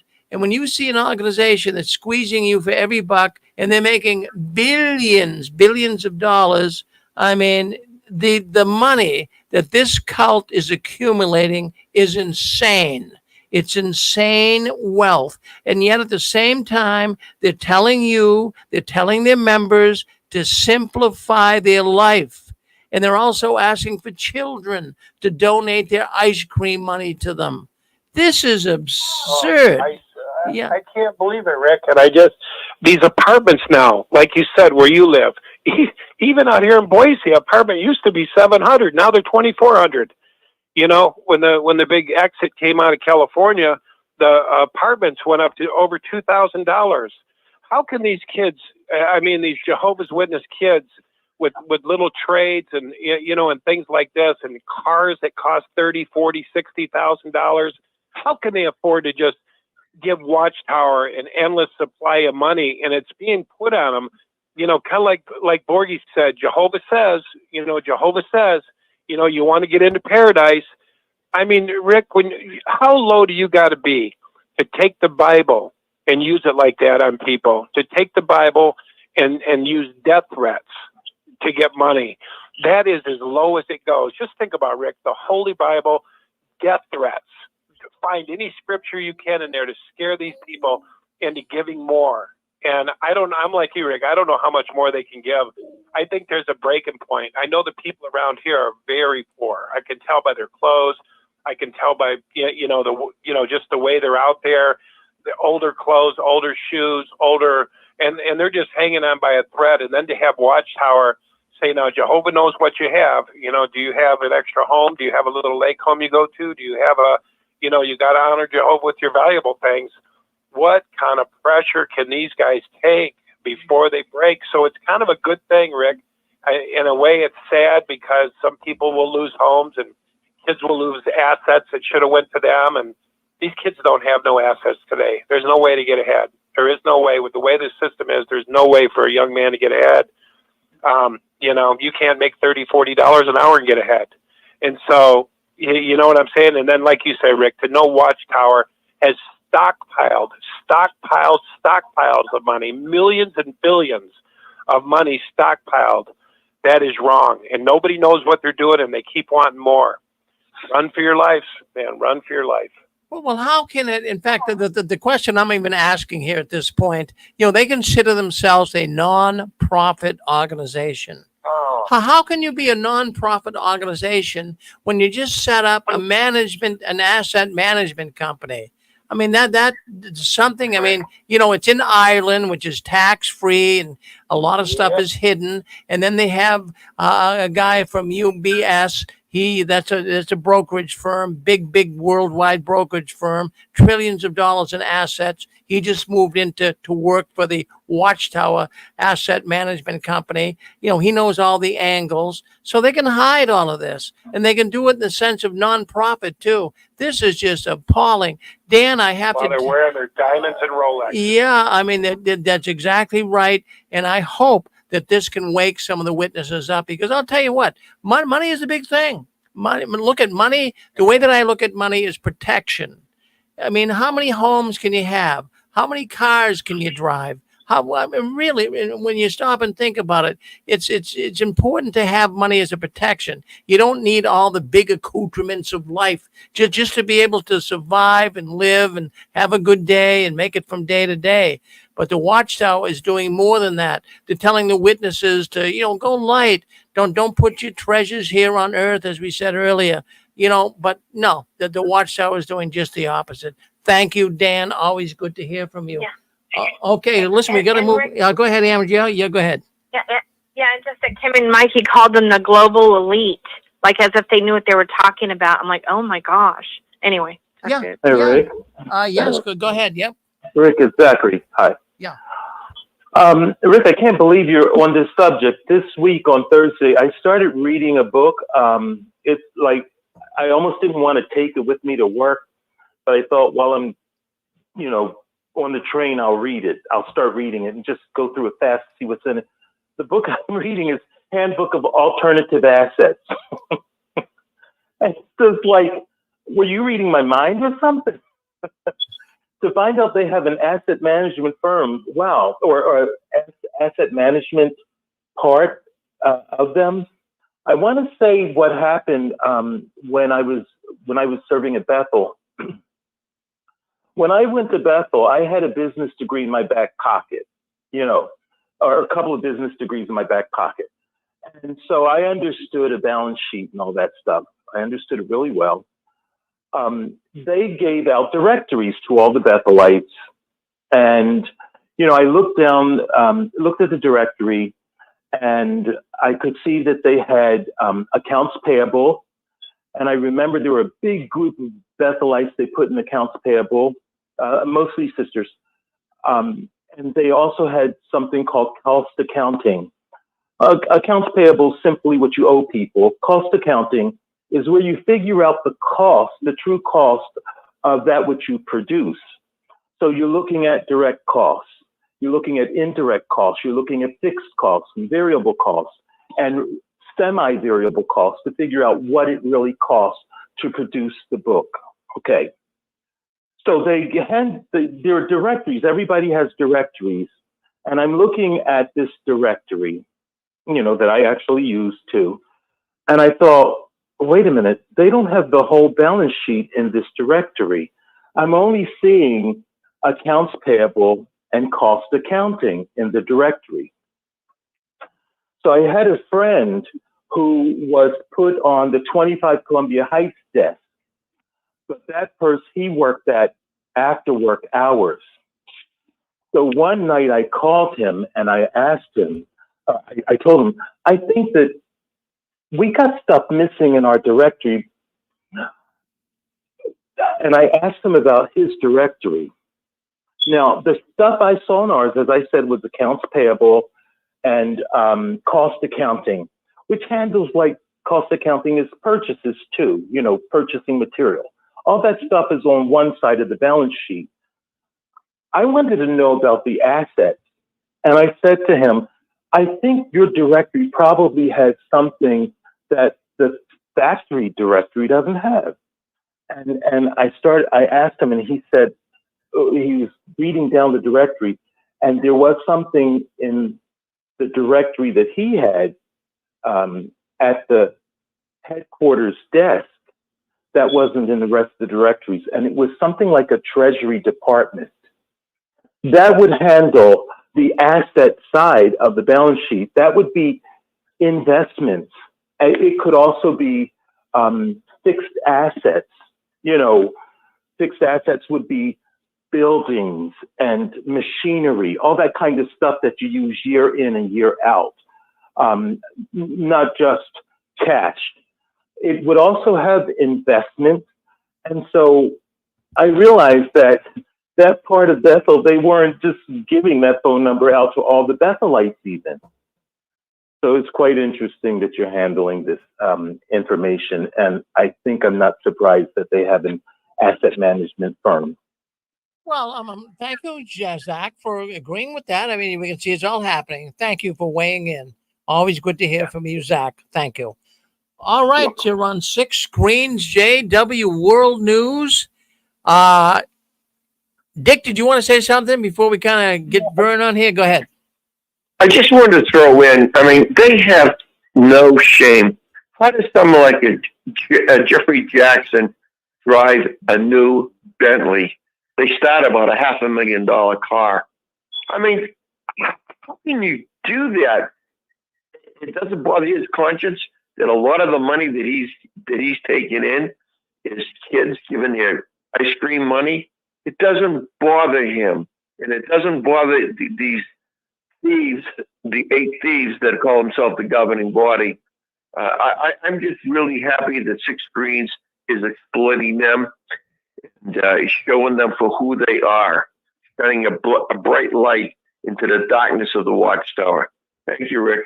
Well, thank you, Dick. Well, we're going to have Vern. We have our good friend Vern, you know, his channel, Fixing Faith, Your Faith. Well, he's going to be coming on, and he's been going across Canada, from what I understand, protesting. You know, he puts his money where his mouth is.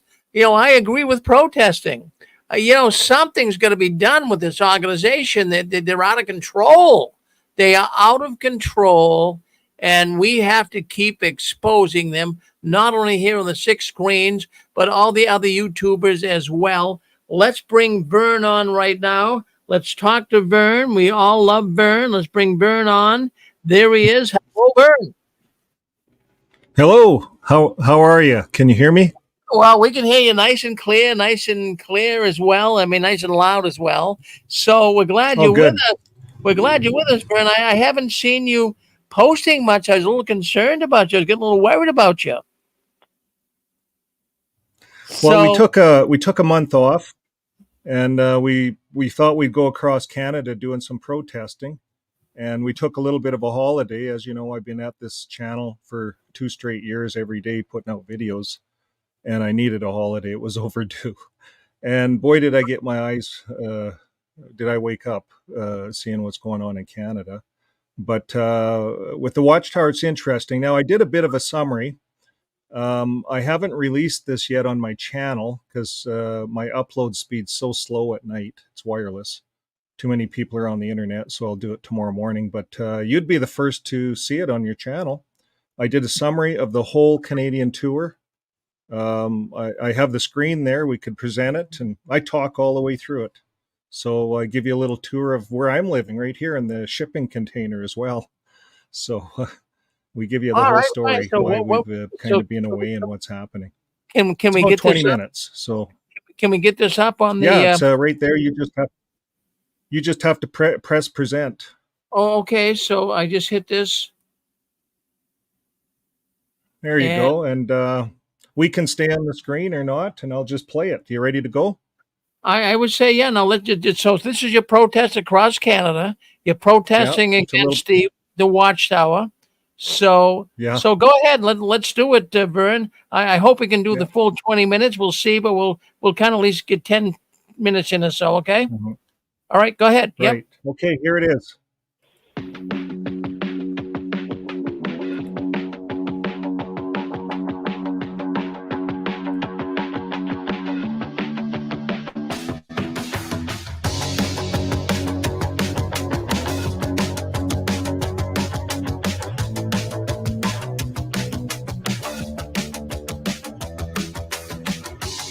Okay, action. Welcome. Bob and Doug McKenzie have a message for you guys. Oh, hi, Vern.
For those listening in on our radio network, of course, you probably can't see anything, but these are pictures of Vern. He's up in Canada, and he's actually going around to different convention sites and what have you with signs. And we'll get into discussing with Vern here very shortly. We might not be able to play the whole video, but for those on the radio network, stay with us. We'll talk to Vern about it and what he experienced. Stay with us for a few more minutes, and we'll bring him back on.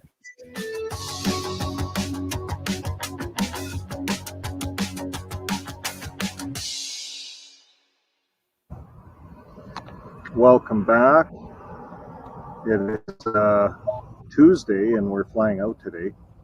So we're just sitting here reminiscing what we experienced over the last 5 days. So here's my good wife. Hello.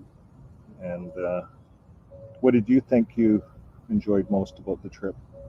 Seeing Ontario, the southern Ontario region. And the highlight for me was meeting JM and her partner, and also Jonathan and his partner. XJW Awake. Yeah. So it was Those were our highlights, Yeah. both of us. Yeah. Is meeting the XJWs that are in Canada here. And so we got to meet. I got to meet JM and Christiane. Christiane was excellent. Mhm. Really understands it. We're gonna hopefully have him on some other channels. He's gonna continue on, and they run the podcast. They're putting out podcasts the way forward for XJWs. So we're kind of like immigrants. We're coming out of this JW religion, and we're immigrating into the world. The world that was wicked. Transitioning. Well, transitioning Transition. is another nice way of putting it. So there is a transition, and we want to talk about that more moving forward. I think it's important. Yeah. And I also hope that maybe it brought you not closure, but maybe completion in some regards, or What's that, the Bethl tour? protesting and making it to Bethl, because that was unexpected. And Well, for me, the protesting is just what's to come. It's not really a protest, it's a welcome. It's an invitation to XJW friends. The Jehovah's Witnesses know that there's XJWs out there, but they just write them off. So what we're doing is we're reaching out, just kind of the opposite. XJWs need help, and that's what this community is about, helping them to move forward, helping them to transition. yeah, exactly. So I'll let you speak a little bit more to the trip, and I'm going to go get ready to get us checked out. Okay, All thanks. right. Thanks, good We'll wife. see you in a little See you in a bit. See you, everybody. Yeah, so it was good. You know, we didn't really come out to do a lot of sightseeing or anything like that. This is more about the XJW Friends community. The protesting, well, it's not really protesting, it's welcoming. It's like going to the airport and holding up a sign, welcome XJW Friends, and you know, all the ones that are coming down, they come and see you, right? That's kind of what it is. So we found that when we were doing the protest, standing there with the sign up, well, the first batch of vehicles coming out, 9 out of 10 were waving and at us, 9 out of 10. Obviously, they were the disfellowship ones, the shunning ones. They're excited to see us, maybe. Maybe there are ones where there was someone in the family being shunned, disfellowship, not sure. You know how that goes. So to know that there's a community out there. And I know the elders, when I was disfellowshipped previous, now I'm not, I'm just being shunned. But it's the same thing. If you disassociate yourself or you're disfellowship, you're shunned. And I think that's the worst damage that this religion is doing to people. Do they realize it? Yeah, they think they actually think they're helping us. And but for well, most of us on this side of the fence, we're never going back. Now, to go back and see the Bethl, well, it doesn't hurt any of us to see what they're propagating. It was good for me because I was wondering, what are they propagating at Bethl? So I now, with open eyes, being awoken, I walk through Bethl, and it's just all legalities. All they had to fight for this and fight for that, and I'm going to talk about it as we go through the tour. But there was nothing in there that this organization is helping people. They're not helping the poor. Nothing. No demonstration of that at all in the history of this religion. They're not helping people. They're not helping widows and orphans, like the Bible says in the book of James. Nothing. It's all legalities. It's all like heroism.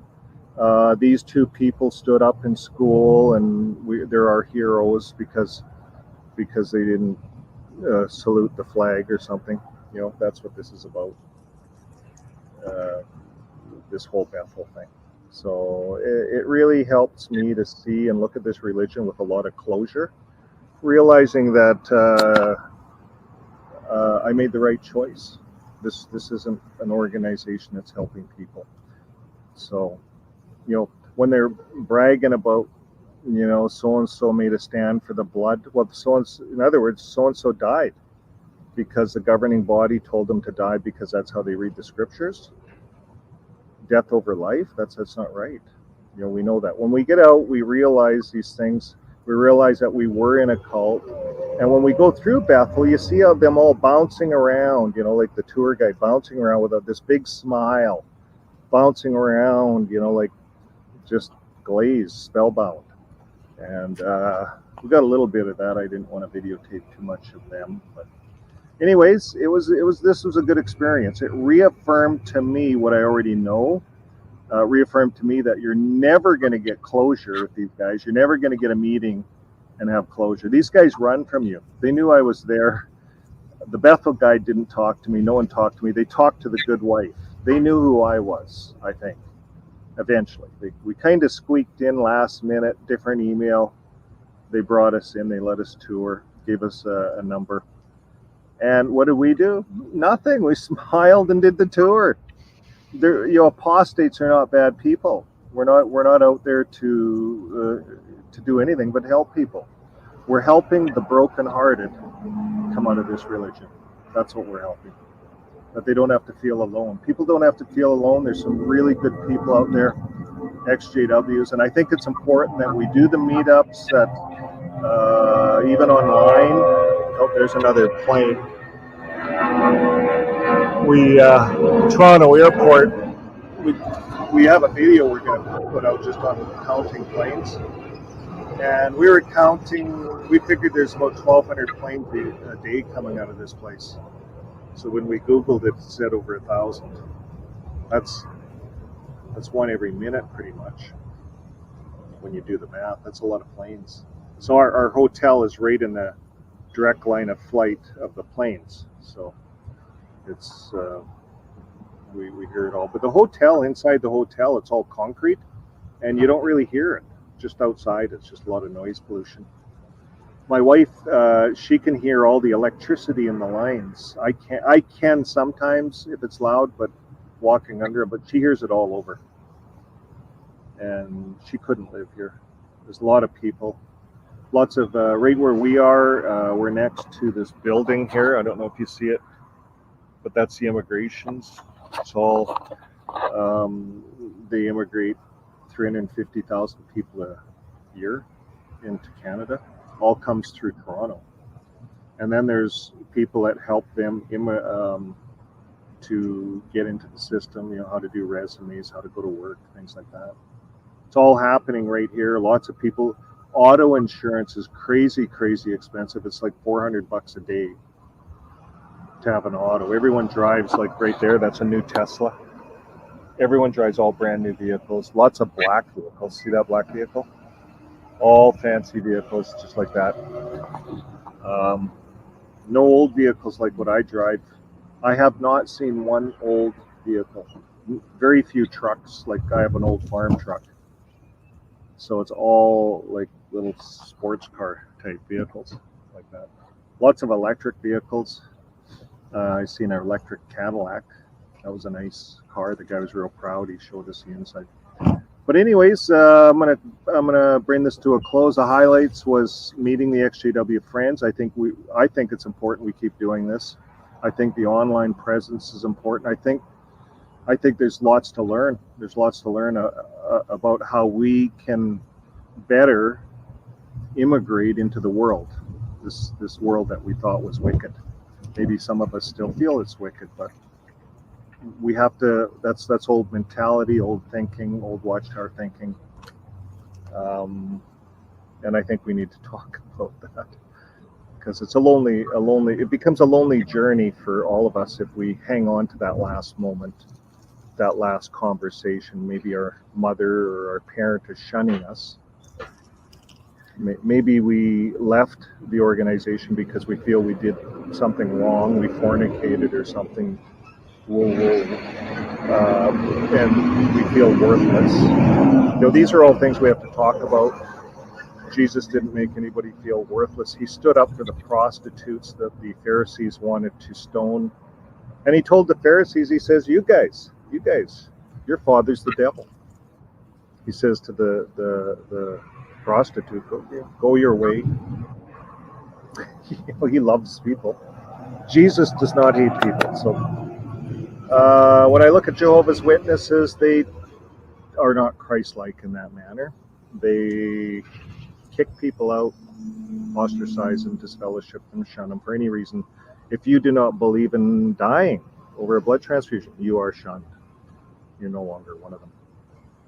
And you will be looked at as being guilty and sinful. That's wrong. That's really negative coercion for you to commit self-suicide. That's what we're doing. That's what we're standing up for. And we will continue to stand up for this because lives are being lost. People are suicidal coming out of this religion. People are depressed. There's a few that are slowly coming out and revealing themselves. We're hoping through all these broadcasts on YouTube that more and more will come out. Because the more of us that get together and form a community, there's a strength in a community. And that's how we can go to Parliament and say, look, there's all of us here on this side.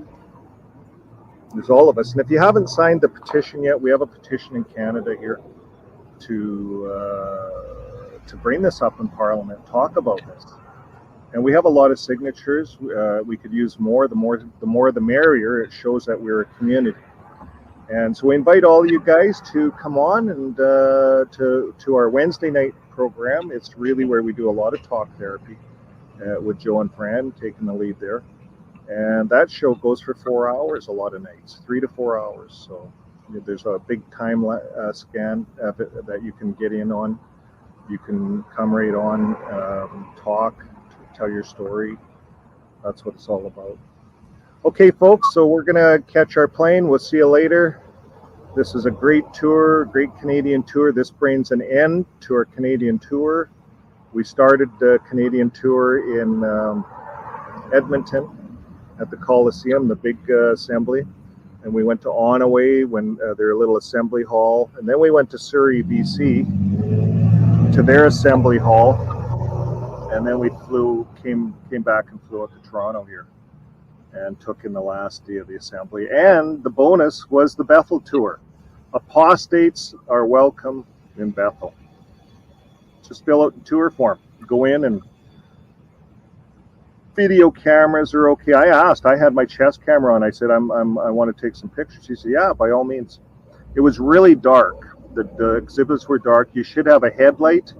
If I would have known, I would have had a headlight to light it up so I could take better video. But it is what it is. But I encourage anybody, go through the Bethl tour. If you're an apostate online and you have a chance, you can use it in your videos. We can talk about what they're promoting. And that's what I talked about. I'll talk about that more on when I broadcast that video. Okay, folks, so we're going to catch a plane. We'll see you later. That's not our plane up there. We didn't miss it. One every minute flies over here, Toronto. Crazy. Over 1,000 a day. It's a busy, busy airport.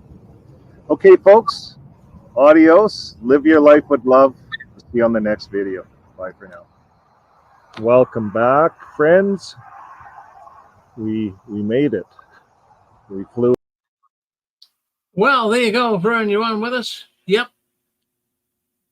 So that was Vern from Canada. He was on with us here tonight. So, Vern, well, that was something else. Well, that was good. You had your little tour going on there. You were able to connect with some of the Bethelites, some of the people going to the conventions. I think that was wonderful. Good job. Yeah, it was quite an experience. They didn't really talk to me much. So it's good if you go through with a worldly person, someone that's not a JW or someone that's not disfellowshipped. I don't know. That's what we did. My good wife just says, look, I've never been a JW. She went in with pants and she looked around. All the ladies had skirts on and she says, oh, I really feel out of place. The tour guide said, well, she was just joking. I'm stumbled. And my good wife says, what does that mean, stumbled? She was just kind of teasing her a bit. But anyways, they got along good. And through the whole tour, they had quite the discussion. And my good wife explained, I'm not a JW, never been to this, but this has kind of been on the bucket list of my husband. And he was one. And so I'm here supporting him. And he's never been to Bethl. So I mentioned to her, Holly, the lady, I said I was looking for Jonathan from the service desk. He was the last contact I had. And I was looking to hopefully meet him up here. And she said, oh, Jonathan, oh, well, And I think, like I mentioned him, when we went the Friday night to book it, we went to the gate and we got turned down. But I was actually asking for the guy, Jonathan, and they said, yeah, he's here, but you can't talk to him. So he's from the service desk. You can't really get through to the service desk unless you go through a congregation. And usually it's the body of elders that have to, usually the service coordinator that has to contact the service desk. So they're very particular. They're very secretive. You can't just come into Bethl and talk to anybody, or else if you pushed it, I think they would probably call security. So we weren't there to push anything. We were there just to have an amicable tour, and we did. So I do have a couple of videos on the channel. Or a video showing the Bethl tour. I taped it all, and we released that. The video that you just seen, I'll release it tomorrow. But the next part's the best. It's in Surrey. I had the security come up and try to shut me down. So we had a little bit of a scrap. But that's in, you'll see that tomorrow. So that's about all I have to say. Toronto was by far the best. More people waved in Toronto. They're driving out the gate. Probably 9 out of 10 at the beginning were waving and saying, hi. And because we were like this, just holding the sign up, and they'd have to come out and watch us for a bit, and we'll see what happens. But Well, Vern, I have to tell you, I mean, that's interesting because, I protested too. I went to one of the regional conventions up here in Massachusetts, and the witnesses, I've been protesting now for 15 years. And, 15 years ago, there were no takers. I mean, people, they were trying to run us over, believe me. But what I've noticed, no, seriously, I mean, really, they were so irate and so mad that we would show up at the conventions and show up in front of Kingdom Hall. But what I've experienced here in the last few years is the witnesses are way more friendly. They were slowing down. They were looking at us. Some of them actually pulled up, rolled the windows down. They said, "We're glad you're here." We had so many people stopping and taking pictures of us protesting. They were giving thumbs up. I mean, that's unusual. That never happened years ago. So it shows there's a change taking place, Vern, right? Yeah, I think there is. I think the organization, like you were talking about, the how they're funneling money, they're setting up that corporation to funnel money. I think it's funneling money, and I think they're going to funnel all their money out of the world into that organization and sell. I think they're going to sell shares. I think if they get enough money in there, they can sell some kind of a stock, like you were saying. Some of the people online were talking about this. And pretty soon they're going to have all, let's say you had stock in the stock market and so had stock. Everyone's going to pull their stock out and put it into the Watchtower stock and use this company. And now the other thing that's going to do is like the Catholic Church. And Matt Haverstick's the Catholic Church's lawyer, which Watchtower is now using. Matt Haverstick's, they had to sell 2 dioceses to pay out CSA, Catholic Church, in the U.S. Was it in Pennsylvania? They had to sell 2 dioceses. I think what's happening is Watchtower is selling off Kingdom Hall after Kingdom Hall after Kingdom Hall to pay out CSA. And once they're broke, they can claim bankruptcy. All their money's hidden. It's all hidden. It's like the Vatican. The Vatican is only going to pay out so much. And they've said we're only going to pay out, $384,000 per CSA case. That's what the Vatican said. They're not going to pay out $35 million. They've got that clamped down. And they got kind of almost like a class action going on. So I don't know what Watchtower is doing, but they have probably more lawsuits, more CSA to pay out than the Catholic Church. So it's going to be interesting to see if they start going broke all over the world and blaming Satan's system, right? And then hurry up, get all your money into the Watchtower investments. I can see that happening. I don't know what you're thinking, Rick. Well, no, I can see it happening too. It's they are pulling all kinds of fast ones right now, Vern, and we're just going to have to see what's going to happen. But I mean, this is going to be monumental. I can't see if people are, but again, the Watchtower rank and file, they're so disciplined. Well, that's not a big deal, It's okay for the Watchtower to set up a asset management company. I mean. I can't see that they would say that, but Jehovah sees that's necessary. Someone's going to manage the money, the funds coming in. They'll make up some screwball excuse, It's funny how gullible we once were. I was gullible for 30 years, believing all their bullshit. And then, finally you wake up, you have enough bullies that come at you, you wake up, right? They start bitch slapping you back and forth. That's what happened to me. So you just walk out, you leave. I didn't actually wake up, though, for really 10 years. I walked out. I woke up enough to walk out. I knew something was wrong. I thought Satan was in this congregation. I told the brothers, I'm just going to worship Jehovah on my own.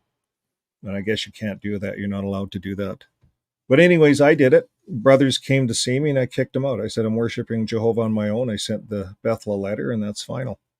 And so I did. At 10 years, I got to know Shauna. We got married and I started a life outside of the Watchtower. But then after a while, you have enough PTSD. I didn't even know what that was. You have enough anxiety disorder. I didn't know what that was. And you have enough of this trauma. Like Dan was saying, Dan was on earlier. We have enough of this garbage going on in our head. We're wondering, why do I have all these episodes? Why? And then we start looking a little further. And as we even doing our own work through this channel, day in, day out, we're finding that I'm finding problems upstairs that we have to deal with. Now, are they serious? Yeah, they can be serious because ex-JWs and JWs that are waking up are committing suicide, 10% more than the general population. Studies are being done all over the world, wondering what is happening. Why is this happening with this religion? So we have a lot of work to do on us. And I think the first thing that really kind of slapped me was I had to admit that I was in a cult. That was a really tough thing. That was about a year ago. And after that, I said to my good wife, I said, I don't trust anything that's in my head. And I started to wake up. You just start waking up and waking up and waking up. Every day's a wake-up call. And it's good if you have I'm just so thankful I have a partner that was not affected. A partner with kind of a clean slate, working with me, helping me. I'm so thankful. So for a lot of you guys stuck in this religion, get out, get yourself, find love. You'll find it outside. You can't find love in there because everyone is married to the governing body. They're all married to the 9 men. Everyone. Yeah. So you can't find love there. Well, I do agree with you, Vern. I mean, you're right on. My goodness gracious. Well, I'm glad you're going to be back in action. Well, thank you. So Yeah, you'll we'll be get putting back some at video. it. I was a little worried about you. I told my wife, Susan, I said, geez, I don't know where Vern is. He's kind of like missing in action. I wasn't sure, but I'm glad to see you back in action, Vern. Thank you. That's good. Well, thanks a lot for having us on tonight. And we'll see you next time. We love your show, Rick. And yeah, I've been watching your protest from a way back. I watched a lot of your earlier videos, and you're an inspiration to all of us. So Well, thanks a lot, Rick. And all right. thanks Well, to we're everyone not- on the channel tonight. Glad to have you with us. Really is. That's Vern right there. My goodness, what a great guy he is. So stay with us. We got Eric coming up next. We have got Eric coming in from Tennessee. We got people that are waiting for his program. They are writing into me here. Rick, we're looking forward to Eric. So let's see what's going on. Let me go over and see if Eric got his link. We'll see what happens. Eric should have his link. We're looking forward to him coming on tonight. He's from Nashville. He's originally from New England. So we're looking forward to Eric coming on. I do not see him on here with us. But friends, I'll tell you what a rocking awesome night we had here at the 6 Screens. Lots of people coming in. And for some reason, I don't know why it happens, but we have more people come in on holiday weekends. Now, you say, well, Rick, what is going on with that? I mean, usually people are out barbecuing, they're gone to the beach, they're on vacation. But I don't know. I see it around Christmas time. I see it around Thanksgiving. I see it around all the holidays. We seem to get more people coming into the 6 Screens on these holiday weekends. And it's the same thing tonight. So why is that? I think it has to do with, we were so indoctrinated not to really get involved with holidays that even when many of us ex-witnesses got out, we still kind of feel that way. We still kind of feel that way that, well, we don't celebrate it. So we have so many people coming in here tonight. So I think it's good. I think it's good. We have more and more people coming in, but the holidays seem to bring more people in. Well, we got Eric. He's getting ready. He's getting set up. We're looking forward to him coming in tonight. We had Vern on with us. We had a lot of things going on here tonight, and how good it is to be able to have good friends. And friends, I have to tell you, everyone exposing the Watchtower, I give you a gold star. Really, the more the merrier. the more people they can expose this terrible cult, all the better. And boy, we have so many people now that are activists. They're getting out of the Watchtower. They're doing YouTube videos, and kudos to you. And I'll tell you what, we are going to be the first to set up an academy, kind of an award center. And we're going to do that beginning at our convention in 2025 up here in Boston. We're going to give awards out to all of those people that are activists. They're doing YouTube videos. They're making comments and posting on Facebook. These people need some type of an award for the work they are doing. It's making a difference. We are getting more and more people out of the Watchtower. So kudos to everyone that's making videos and exposing the Watchtower. Friends, we're all united. We're all brothers and sisters. We're all trying to do the best we can to let people know what's going on behind the curtains. Well, let's take a look. Let's go over here. Let's see if Eric's in with us before we end this program. I see he's on there with us. So let's, I'm going to end this program right now. JW World News. We thank you for coming in tonight. Boy, we had a really good program. I have to tell you, a lot of people came in tonight. We thank you all for commenting on YouTube, commenting on Facebook. We thank those people that called in on the telephone program. Thank you very much for doing that as well. So we're going to end this now. Thank you, and we'll see you in the next program. Don't go anywhere. Stay on YouTube, this channel, and Facebook channel. We have Awakening After the Watchtower coming up next.